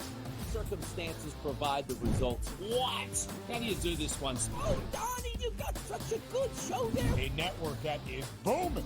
The Early Line, only on SportsGrid.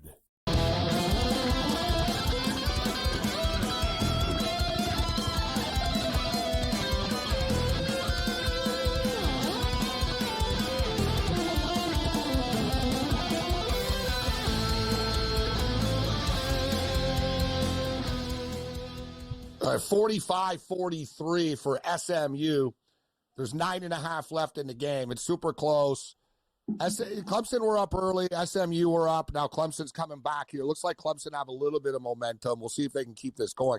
It's really, really a defensive battle.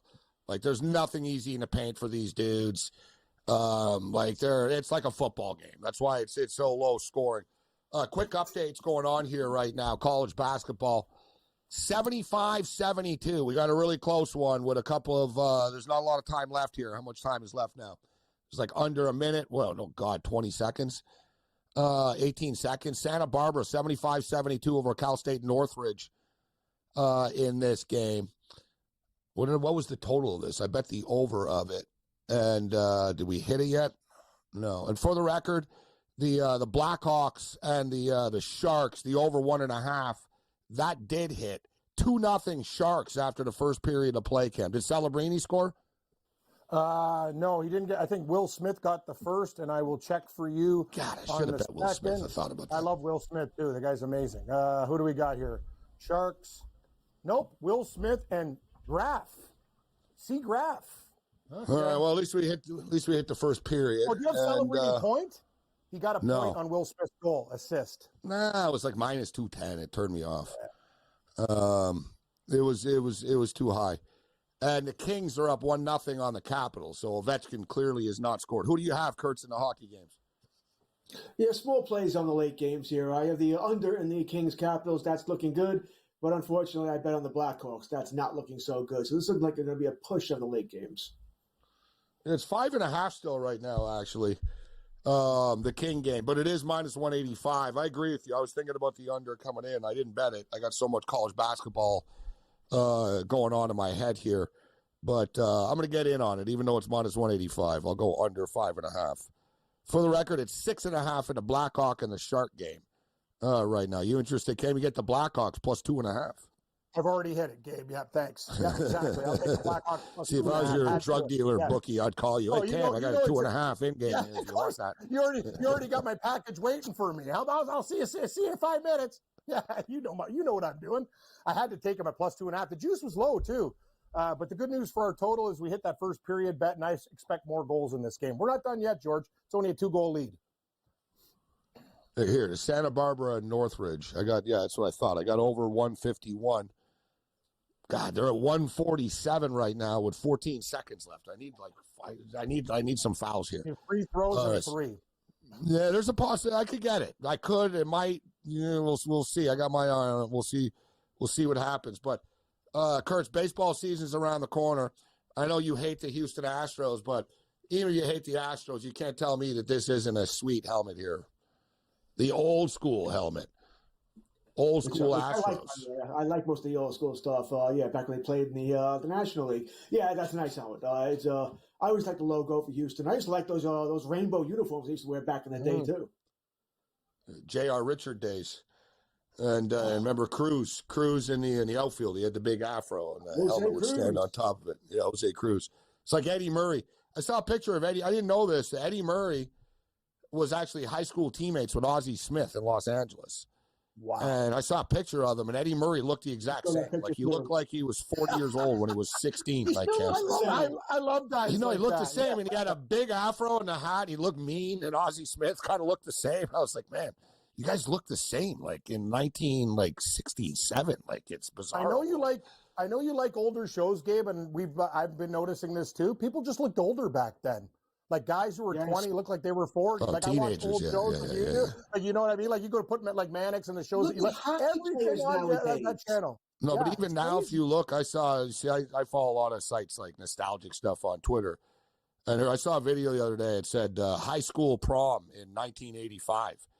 Everybody looked like they were 25 years old. There were like people with beards. Exactly. People were pulling up in Trans Ams to the prom and stuff.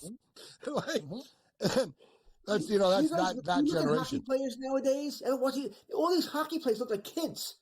Oh, they're kids. Yeah, right. I mean, but he's like 24, 20. They look like a 16, 17-year-old. You're right, dude. The other day, the Capitals attacked the Kraken on the ice.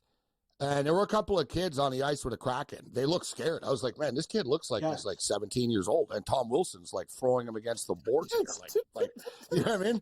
Like the Kraken, like they actually had like, oh my God, I'm in the NHL. This is real like moment. And that Duhane guy's pretty dirty too. Duhane was like crushing some dude's face into the ice.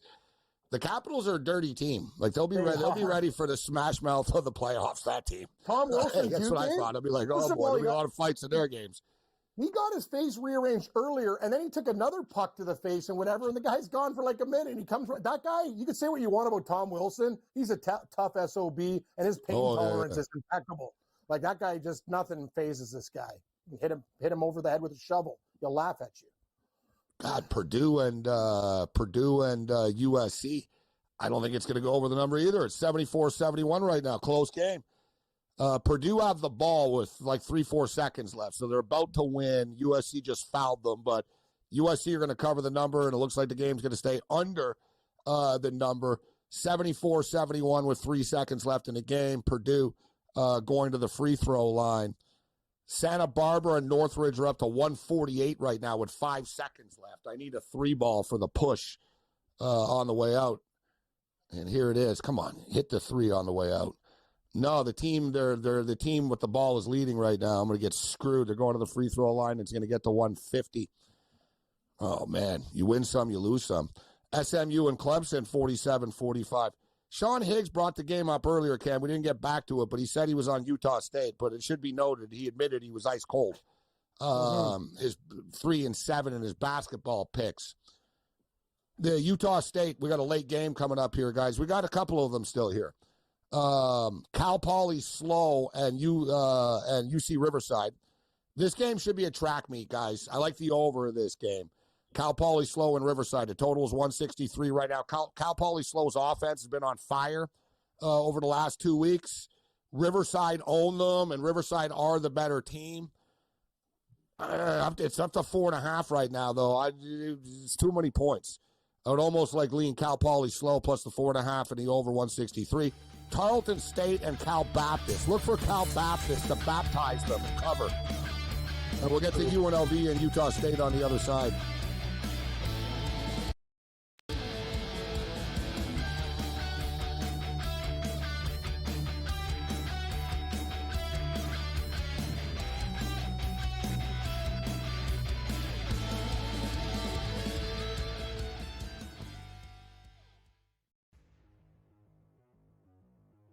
Play a little game of true or false, fantasy or reality is what we used to call it. But instead, we're going to play a little game of buy or sell.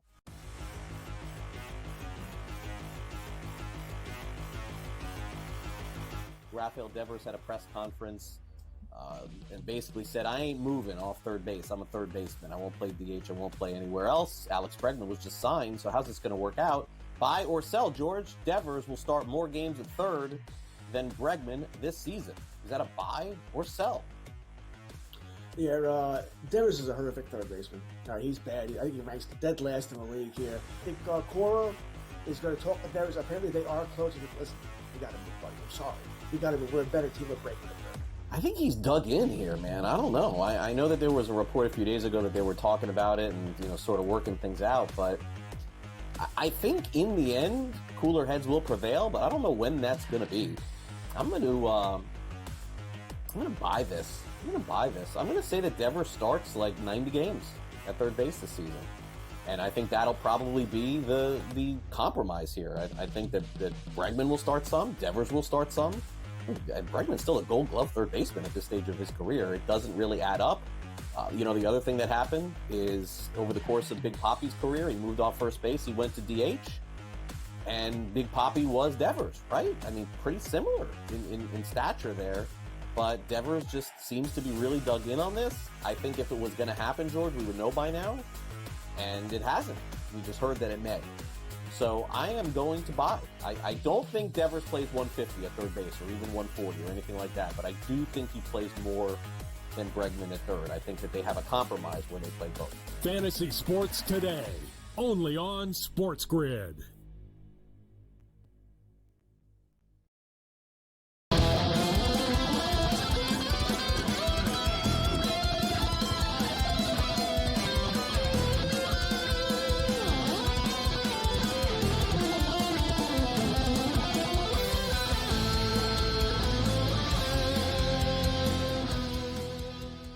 $49-48. Like I said, man, this game's been stuck in the 40s for a while. Clemson. I got Clemson in the moneyline parlay, but I got them with UConn. And, man, there's just so many games going on right now. UConn are losing to Villanova, too. I didn't think it was going to be easy. I kind of forced that play. Santa Barbara and Northridge. God, I had 151. They get to 150. If I was Sean Higgs, Cam, I'd stop betting. I'd cry.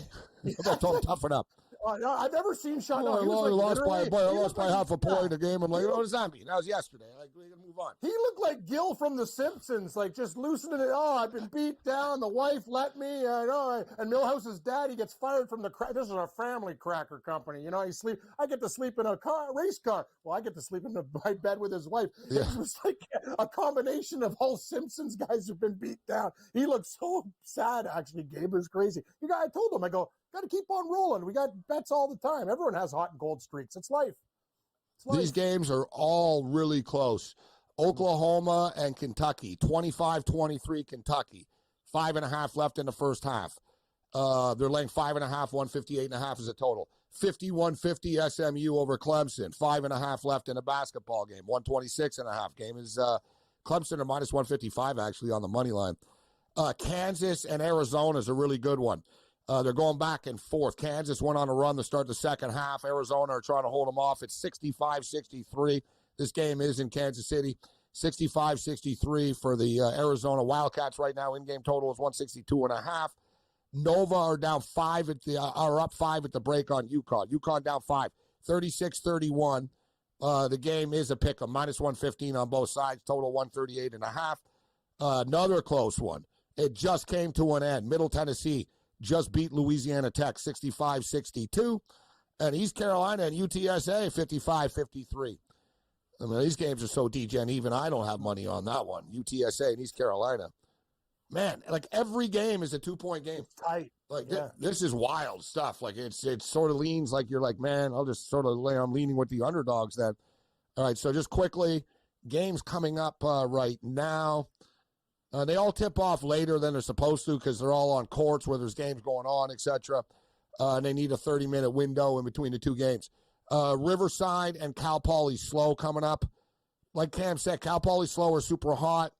I don't like teams in the day 3 of a tournament. You know, especially like if you're an upstart team and you win the first 2 games, it's like, all right, cool. But as you go, it catches up to them. But hey, I thought the same thing about USC tonight. They just played their asses off against Purdue.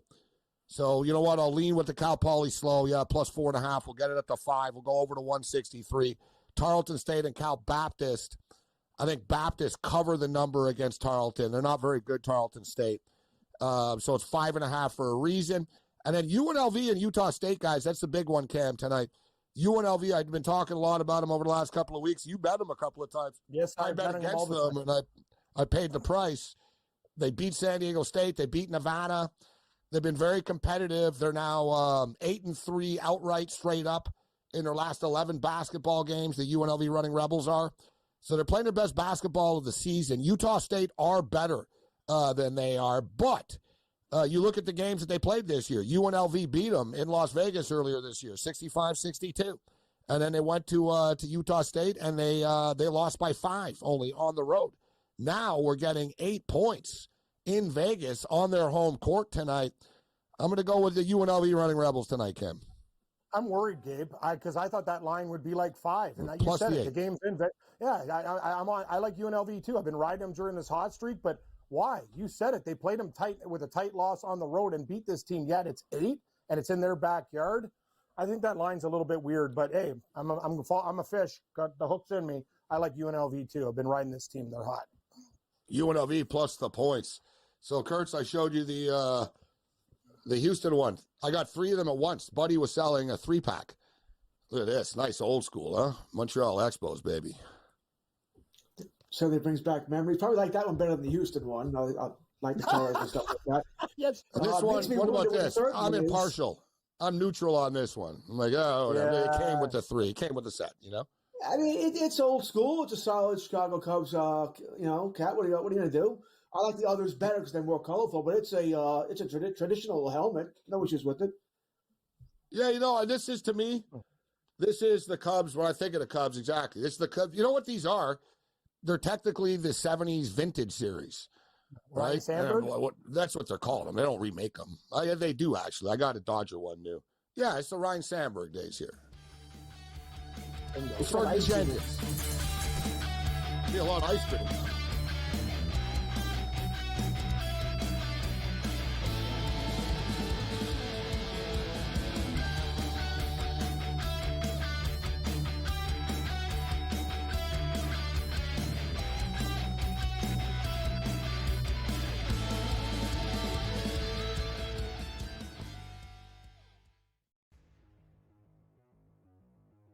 Play a little game of true or false, fantasy or reality is what we used to call it. But instead, we're going to play a little game of buy or sell.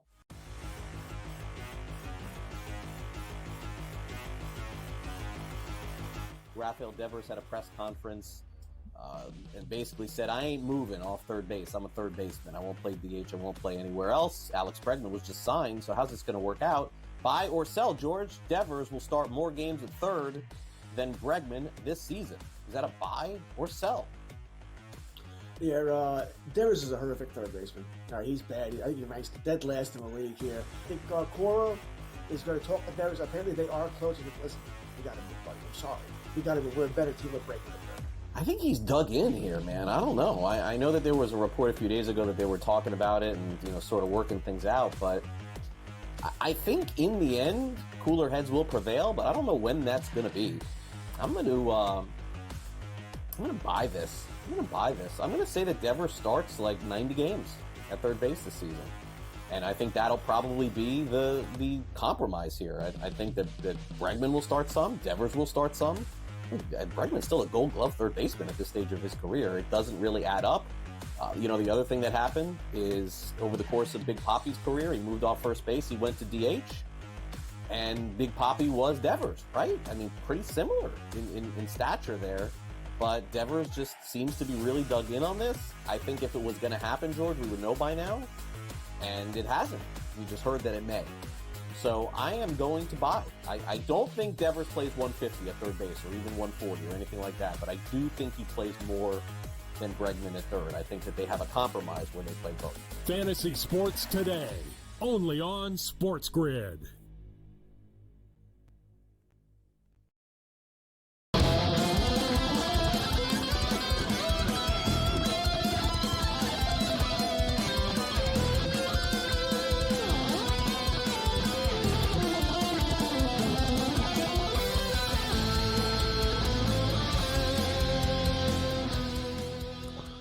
We're just talking about famous Cubs, and they're a legendary franchise. But when you think of the Cubs, what's the first thing you think of? For me, it's like the outfield, Wrigley Field. You think of the stadium, Harry Carey getting drunk, they sing. You know what I mean? It's a booze fest, right? It's like that's the first thing that comes to mind. But like, it's not like they have. You got Ernie Banks, Ferguson Jenkins, Sandberg is a legend. Like, how many Hall of Famers in our lifetime? Andre Dawson, but he was an Expo. Kerry Wood was really good, but they fell short there. And hell, probably you could argue Steve Bartman, Kurt's one of the most famous Cubs or associated with the Cubs. Bartman. I think if you were to say Cubs, what comes to my mind first, it would have been the Ivy, Wrigley Field, the baskets that hang over the catch the home runs. The roof with the fans and the apartment building across the street. Like, you think of the stadium and, like, you know what I mean? The environment more than the players. You know what I'm saying? That's a little sad, by the way. All right, when you think of the stadium first and not players on the team. That was my point, that Harry Carey's the most famous Cub. Seventh inning stretch, and who's ever singing "Take Me Out to the Ball Game." That's what they're famous for, not winning. I like to do that. You think the Cubs will let me do that? I got to see. Let me do that. You got 81 home games a year. They got to run out of people to do it. It's got to be a meaningless Thursday night game somewhere. I'm not a Cub fan, though. You got to pretend at least, right?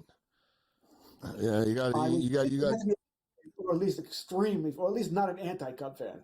You're a Dodger fan. Or really famous. Yeah, if you're really famous, you don't have to be a Cub fan. But they have gotten pretty low with it. But times have changed. Like, Harry Carey used to literally be drunk, like, for real. Like, when he was doing that. Now, like, you'll get fired. Like, you can't be drunk in a broadcast booth, unfortunately. It would be more entertaining. There should be like they have like alternative broadcasts. That's it. They should be like the drunk broadcast too. You know what I mean? Just a couple like let the broadcasters get lit up. Well, Pharrell did, and that's why he wasn't with the Atlanta Thrashers long. That's right. Amazing. Fro told me the Thrashers got mad at him because he used to drink on the team bus, and the players weren't allowed to. And then Pharrell started smuggling booze onto the team bus for the Atlanta Thrasher players. And they were like, all right, that's enough. Our players are drinking on the bus now because of you. You know what I mean? Amazing. And they, in the old days, the coaches would have been drinking with the players. But times have changed. So, yeah, Cal Poly slow in Riverside, getting ready to tip off. So is Cal Baptist all these games are getting ready to tip off for those of you that want to get in. Villanova are up 43-40 right now. Really good one going on, 70-69. Arizona are hanging on to a 1-point lead. And the first half is going on. Kentucky and Oklahoma. This first half's taking forever, but it's a good game, 31-28. In the NHL, 1-0 for the LA Kings. The second period has just gotten underway. I jumped in on that under 5.5 at -180. And the second period has started 2-1 for the Sharks and Blackhawks right now. Looks like there's going to be some goals in this game. In-game total currently 7.5. So, Kurtz, I know you're upset about the Dallas Cowboys inner drama that's going on right now. It's always something with the Cowboys, but now when you got former players taking parting shots about, well, I knew I was never going to win a Super Bowl with the Dallas Cowboys, then it starts to get ugly. Micah Parsons has stepped up to the defense and called Lawrence a clown. What are your thoughts, Kurtz, on the Cowboy turmoil right now? I don't know if I'm upset anymore. All right. Listen, the team's a joke. They're a joke. All right. So I'm not going to get upset. They're not going to the playoffs this year. They're not anywhere near as good as the Eagles. They're probably nowhere near close to the Commanders. Hell, the Giants are catching up on them. All right. So I don't know if I'm getting upset. Let this team ruin my life. Jerry Jones, he's the clown show. All right. What DeMarcus Lawrence said was true. Right? He goes, listen, my home is in Dallas, but, had to leave because I'm never going to win a Super Bowl there. And he's right. There were no lies in what he said. He's right. And I don't blame Parsons I wouldn't have called him a clown if I was Micah, but I don't blame Parsons for defending his team. I understand that, but what DeMarcus Lawrence said, he did not lie. He's not going to win a Super Bowl in Seattle either. That's the problem. little less tweeting and a little more winning. Ouch. Sure. That's a mic drop. Ding. I haven't seen. There's no win totals yet, Cam. You're pretty down on the Seattle Seahawks coming into the year. Are the Seahawks really going to win? A realist, they're better than Dallas, I think. Kinda, barely. I don't know. I don't know. That's tight. About the same. Go to pick them. Yeah. You know what, George? Yes. Win total I would say Dallas are better. I would say Dallas are better. Yeah, maybe Dallas can't stop the run. They're not going to be able to stop the run. They've done nothing to fix that. Their linebackers are weak. Their secondaries. They got your boy Elam, Gabe. He's going to start. That's how I know. Mary, there's no Trayvon Diggs. He's gone for half the season. That team's a joke. I don't like. Listen, I don't like what they did in the offseason, which was nothing. But the fact is, they did win games. When Dak Prescott's healthy, they've won regular season game, guys. We'll put it that way. Right? But they have. They have a good team around them. They don't have a good team around them. Their offensive line is not good. They don't have a and the division's better now, too. Right now is Javonte Williams. I mean, this is a little scary what's going on here. I know they'll draft a running back. All right, I get that. If they don't get Gentry at 12, they'll take a running back in the second round. And maybe they'll get McMillan if he falls to them. So I think if the Raiders don't take McMillan at 6, but he might fall to Dallas at 12, and that'll solve some problems as well. But that offensive line is average at best, and I may be being nice. So you're screwed, what you're saying. You're a Cowboy fan, and there's no future. You're an Islander fan. There's no future. And the Yankee season's blown up before it started, Kurtz. The Yankees are right now. I think the Yankees could be a playoff team. I don't think they'll win the division, but I think they'll be a playoff team. But they're one judge injury from, all right, this is over. All right, the Islanders, I wasn't kidding when I said the first thing when I came on, when you were technologically impaired here. The Lou Lamoriello is making me miss Garth Snow, all right, and the moves he's making. Anybody surprised if he signs Brock Nelson in the offseason and the Islanders run back to the same team next year? I wouldn't be surprised because Lou seems to love this squad. He won't make any changes. And then the Cowboys aren't winning as long as Jerry Jones is running the team. I know that it's been 30 years. It probably should have taken me 28 of it to realize that. They're not winning under Jerry Jones. He doesn't want to win. He doesn't spend money. He makes people think he does. He'll spend money on his own players. Great. And he waits forever. Micah Parsons, who you probably could have done for $32, $33 million a year a couple of months ago, is not going to be, 42, 43? Because he's going to want to be the highest paid player. Sounds like you need a basketball team, Kurtz, or another sport they to would bet suck on. Too. They would Just jump on the Knicks bandwagon. Yeah. Yes. No stress being a Knicks fan. It's always a happy ending. Yeah. You're lucky you're not a Knicks fan too, Kurtz. Yeah, your life I'm your not life that would be even basketball worse. ignorant. I know about the Knicks, okay? That would just kill me. I mean, it's hard right now. I don't have anything to root for. You be all right. We got football season coming. Okay, all right. I got baseball season. I got nothing. Now I got my betting. No, but fantasy.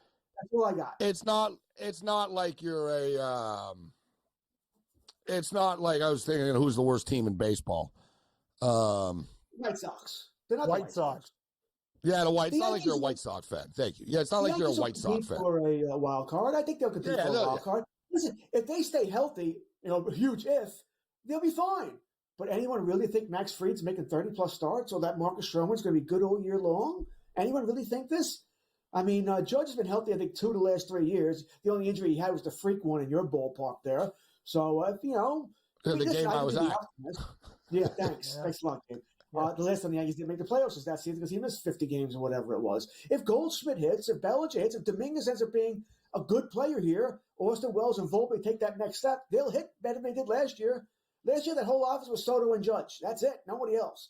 So theoretically, it could be better here, but the pitching is going to be an issue. They don't have any depth. You should keep me away, George, from the next time the Dodgers and Yankees play. I've been to 2 Dodger and Yankee games in the last 2 years. One of them, Aaron Judge ran in the wall and got hurt, and the other one, Freddie Freeman hit a grand slam. That's my 2 Dodger Yankee games. Amazing. Although you guys did win the game, the Judge got hurt. Not that it matters now.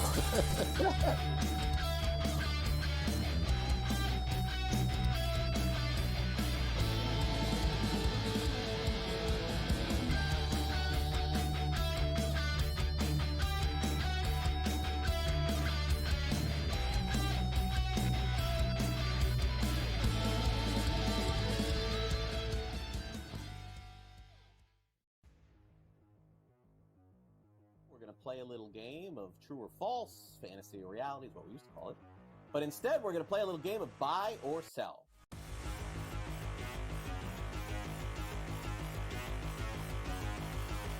Rafael Devers had a press conference and basically said, I ain't moving off third base. I'm a third baseman. I won't play DH. I won't play anywhere else. Alex Bregman was just signed, so how's this going to work out? Buy or sell, George? Devers will start more games at third than Bregman this season. Is that a buy or sell? Yeah, Devers is a horrific third baseman. He's bad. I think he ranks dead last in the league here. I think Cora is going to talk to Devers. Apparently, they are close. Listen, you got to be buddy. I'm sorry. You got to be. We're a better team with Bregman.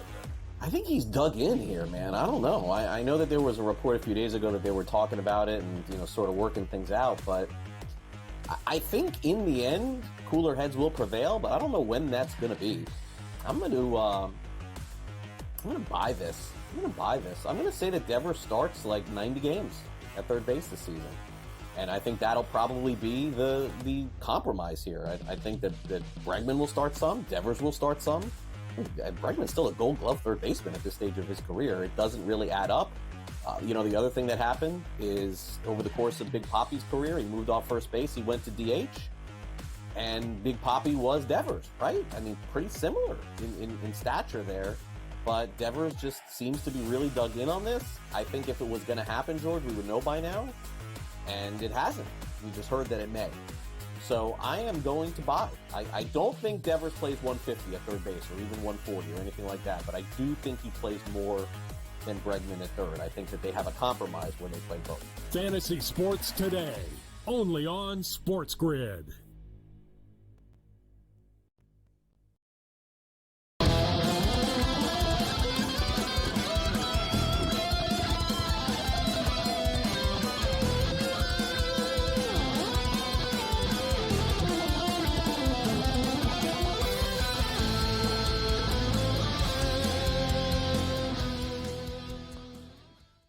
This is SportsRage. I am Morency. Clemson are hanging on.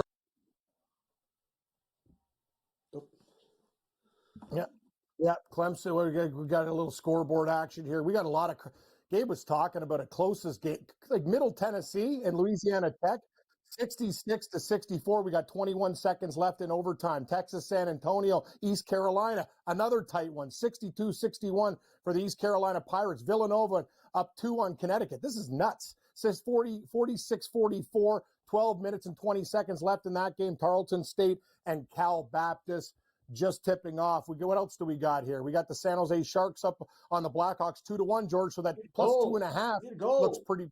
What?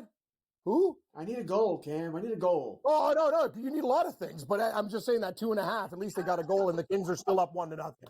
Positive. I was looking down trying to place a bet talking, and I didn't even know I was not there. Like I look up, I'm like, hey.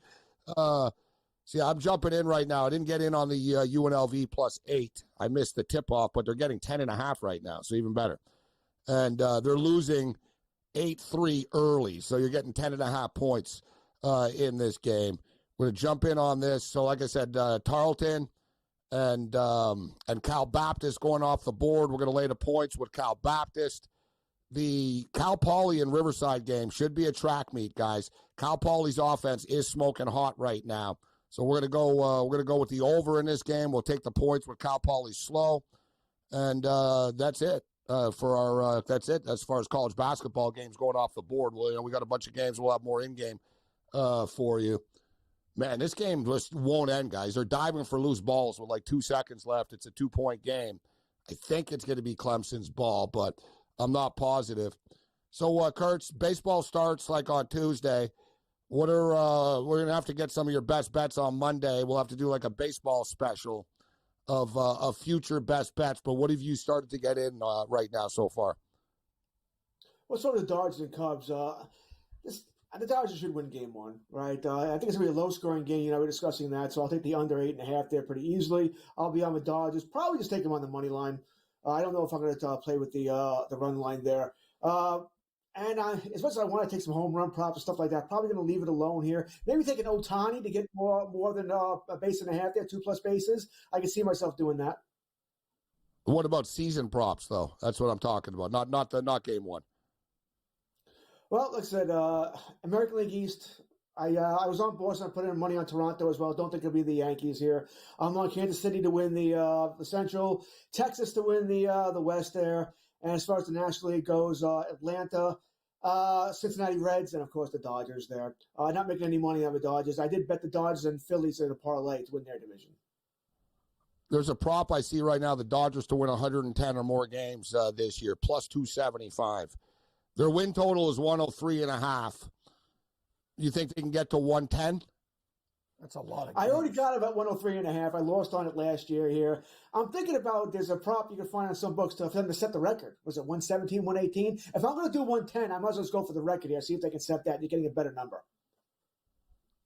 Yeah, Cam, 110 is a lot, but they are like super stacked. Like I saw somebody say that they're not bulletproof, but they're close to it in a sense that they can afford to lose a pitcher or two, and it won't be the end of the world for them. And or like it's another advantage that they have. It's like, oh, Freeman's out for a week or something. It's like, well, we're still stacked, right? Like they're so deep. Like last year, they didn't get there. They had a ton of pitching injuries. And what did they do this year? They brought in like 8 starting pitchers. Right, so they're trying to they're trying to be bulletproof here during the season there. But +275, I'll take a stab, guys. I'll take a stab. I think they go over to 103.5. I sort of got them at 106, 107 type of deal. But like you said, Kurtz, if they start really rolling and stuff, they could get interested in the record potentially, right? You never know. To get motivated. And it's like, hey, guys, we're rolling. The all-time record is, we can get to 119, 120. So we'll, +275, we don't need to get to 120. It's need to get to 110. I don't think it's a bad bet, but we'll get to your baseball. Get ready, Kurtz, and get some player props ready for Monday. But thanks for joining us, Kurtz. Good luck with your hockey bets. Anytime. Be good, everybody. Later, George. All right, we go from Kurtz to Big Card Julio. Julio, what's going on? How you doing tonight?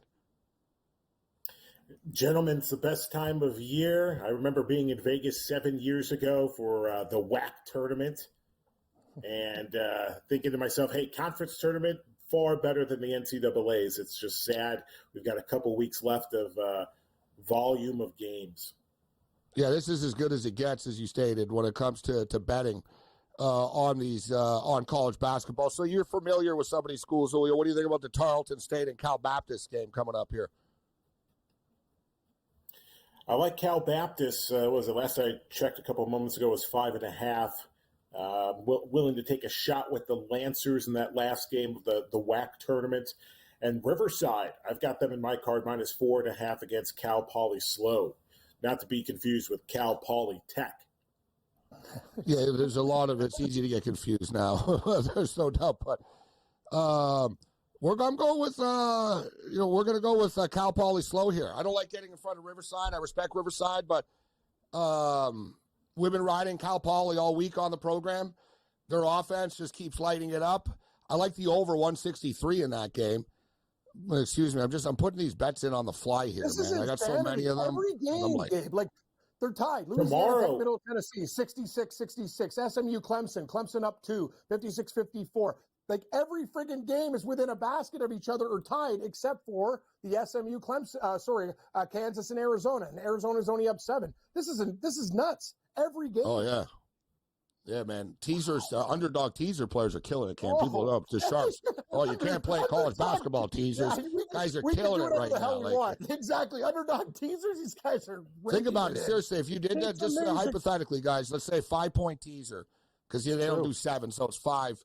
SMU were like 7.5-point underdogs. They're only losing by 2, plus 12.5 you'd have Oklahoma right now, like plus 11.5. They're only down 2. Kansas and Arizona was a weird number. Arizona ended up closing as a 3-point favorite. But, yeah, all the games, man. Look at Villanova and UConn right now, 46-46 with 10.5 left. Utah State up 14-6 early on UNLV. We need the Rebels to get it going here. We'll get Julio's best bets on the other side.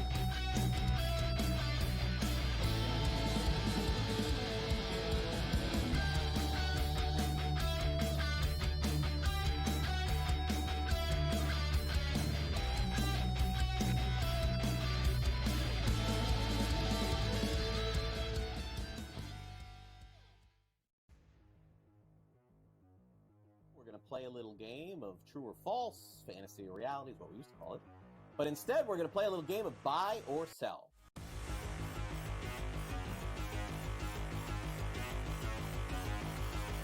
Rafael Devers had a press conference and basically said, I ain't moving off third base. I'm a third baseman. I won't play DH. I won't play anywhere else. Alex Bregman was just signed, so how's this going to work out?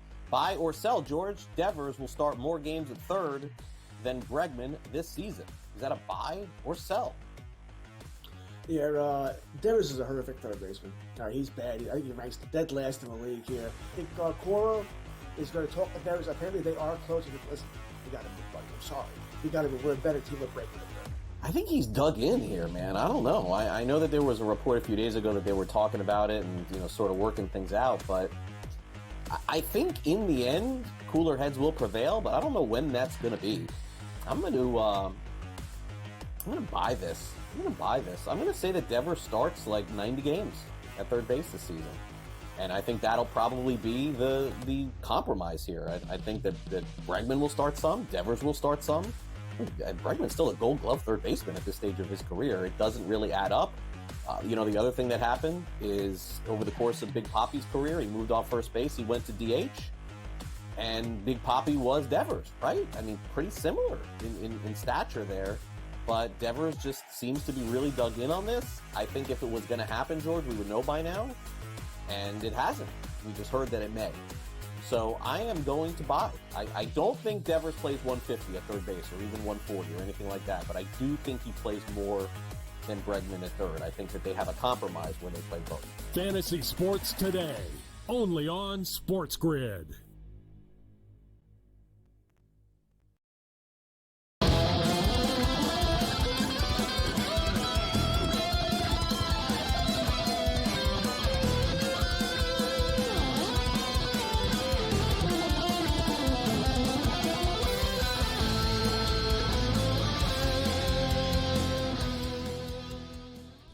This is SportsRage. I am Morency. All right, we're looking at a couple of minutes here. We got Julio in the house with us. So we got the Tarleton State Baptist game going on. It's not off the board yet. Julio agrees with our take that we liked Baptist minus the points. UNLV and Utah State have already started. UNLV are struggling early. They're down 16-5. They got to be careful this doesn't get out of hand. They got to start putting some points up on the board. They're currently getting 12.5.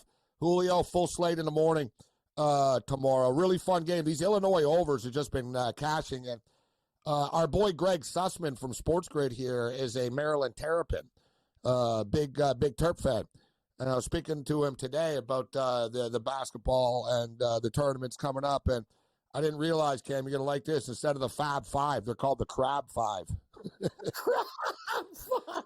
That's fantastic. I said because at the Super Bowl, I spoke to Sussman about the Terps a bit. I said, it's kind of a nothing year for them. They're kind of just middle of the pack. And he's like, they really upset me. And like, he goes, football and basketball, we're just so mediocre now. Like, and then look now, it's like down the stretch. Like, oh boy, look at Maryland. They're actually, you know what I mean? They're in the mix. Yeah, and he goes, go Crab Five. I was like, Crab Five? Crab Five. What's the deal too with Blake Griffin? He's doing commercials for Red Lobster now. He's their new guy. I'm like, Blake Griffin. He's doing commercials for everything. He's doing Wayfair ads too. I know, and he's Red Lobster. He's like killing the Lobster Fest. I'm like, what's with Blake Griffin all of a sudden as a commercial guy?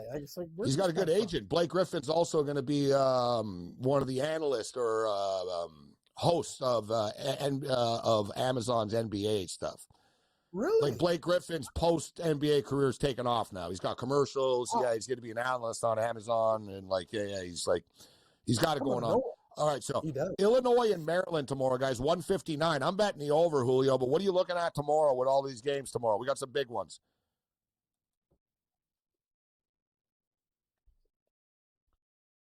Night Pacific time. So fun slate of games. I'm taking Illinois on the money line, plus 110, keeping it going red hot. This team's finally healthy. Really love what I'm seeing from the Illini. Oregon, 2-1 against Michigan State. BYU, I think they can hang tough. Colorado might have shown some glare in the Cougars. So I'm taking BYU. The other Cougars, the Mormon Cougars, plus 7.5 against Houston. Nuevo Mexico, Sheriff Lobo, -1 against Boise State. Wisconsin, -1, -105 against UCLA. So I'm focusing a lot on the Big Ten tomorrow. I haven't gotten to the mid-majors just yet. I like Akron, but I just think the spread's going to be way too high in their game tomorrow in the MAC. On the ice, Colorado, Red Hot Avalanche, -1.5, plus 135. And MLS for you, Gabe, undefeated, the Chicago Fire, over 2.5 goals. So we'll go Chicago Fire, TFC, over 2.5, -134. Yeah, you know what? I'm going to go see the Whitecaps in Chicago next week. You see, last night, Julio, the Whitecaps advanced. They went to Monterey, although the game wasn't in Monterey because of their stadium. They had to play in Santos Laguna, but nevertheless, the Whitecaps advanced. Now, they beat Saprissa from the Costa Rican League. Now they just knocked off Monterey from the Mexican League, and they're 3-0 outright with 9 points in MLS play. The Whitecaps have been one of the best bets, not just in soccer, but in sports, bro. Like, their last 5 matches, they keep on just winning. And, they were big underdogs last night, too. It's nice to see North American sides do well in these competitions, especially in Mexico. Julio from the mountains of Colorado came. It's the Wolf Blitzer has a less of a delay when he's speaking to someone in Jerusalem. We go to Anderson Cooper in Jerusalem, Anderson, and it's always that pause. Hey, good to see you, Wolf. So come later. Hey, Wolf, that's like Julio. There's a delay. I love it. And he's also just he takes it in with delay. He's double threat. Mountain Man. Yeah, I start calling Julio the Mountain Man. All right, Cam, what's your golf pick here? What's going to happen in this tournament? Who's going to win? Well, that's a great question, Morency. Who's going to win this tournament? I really right now. Well, you sound like a Romano now. You're pausing. You're pausing. Just answer the question. Scotty Scheffler's probably going to win if he keeps this up.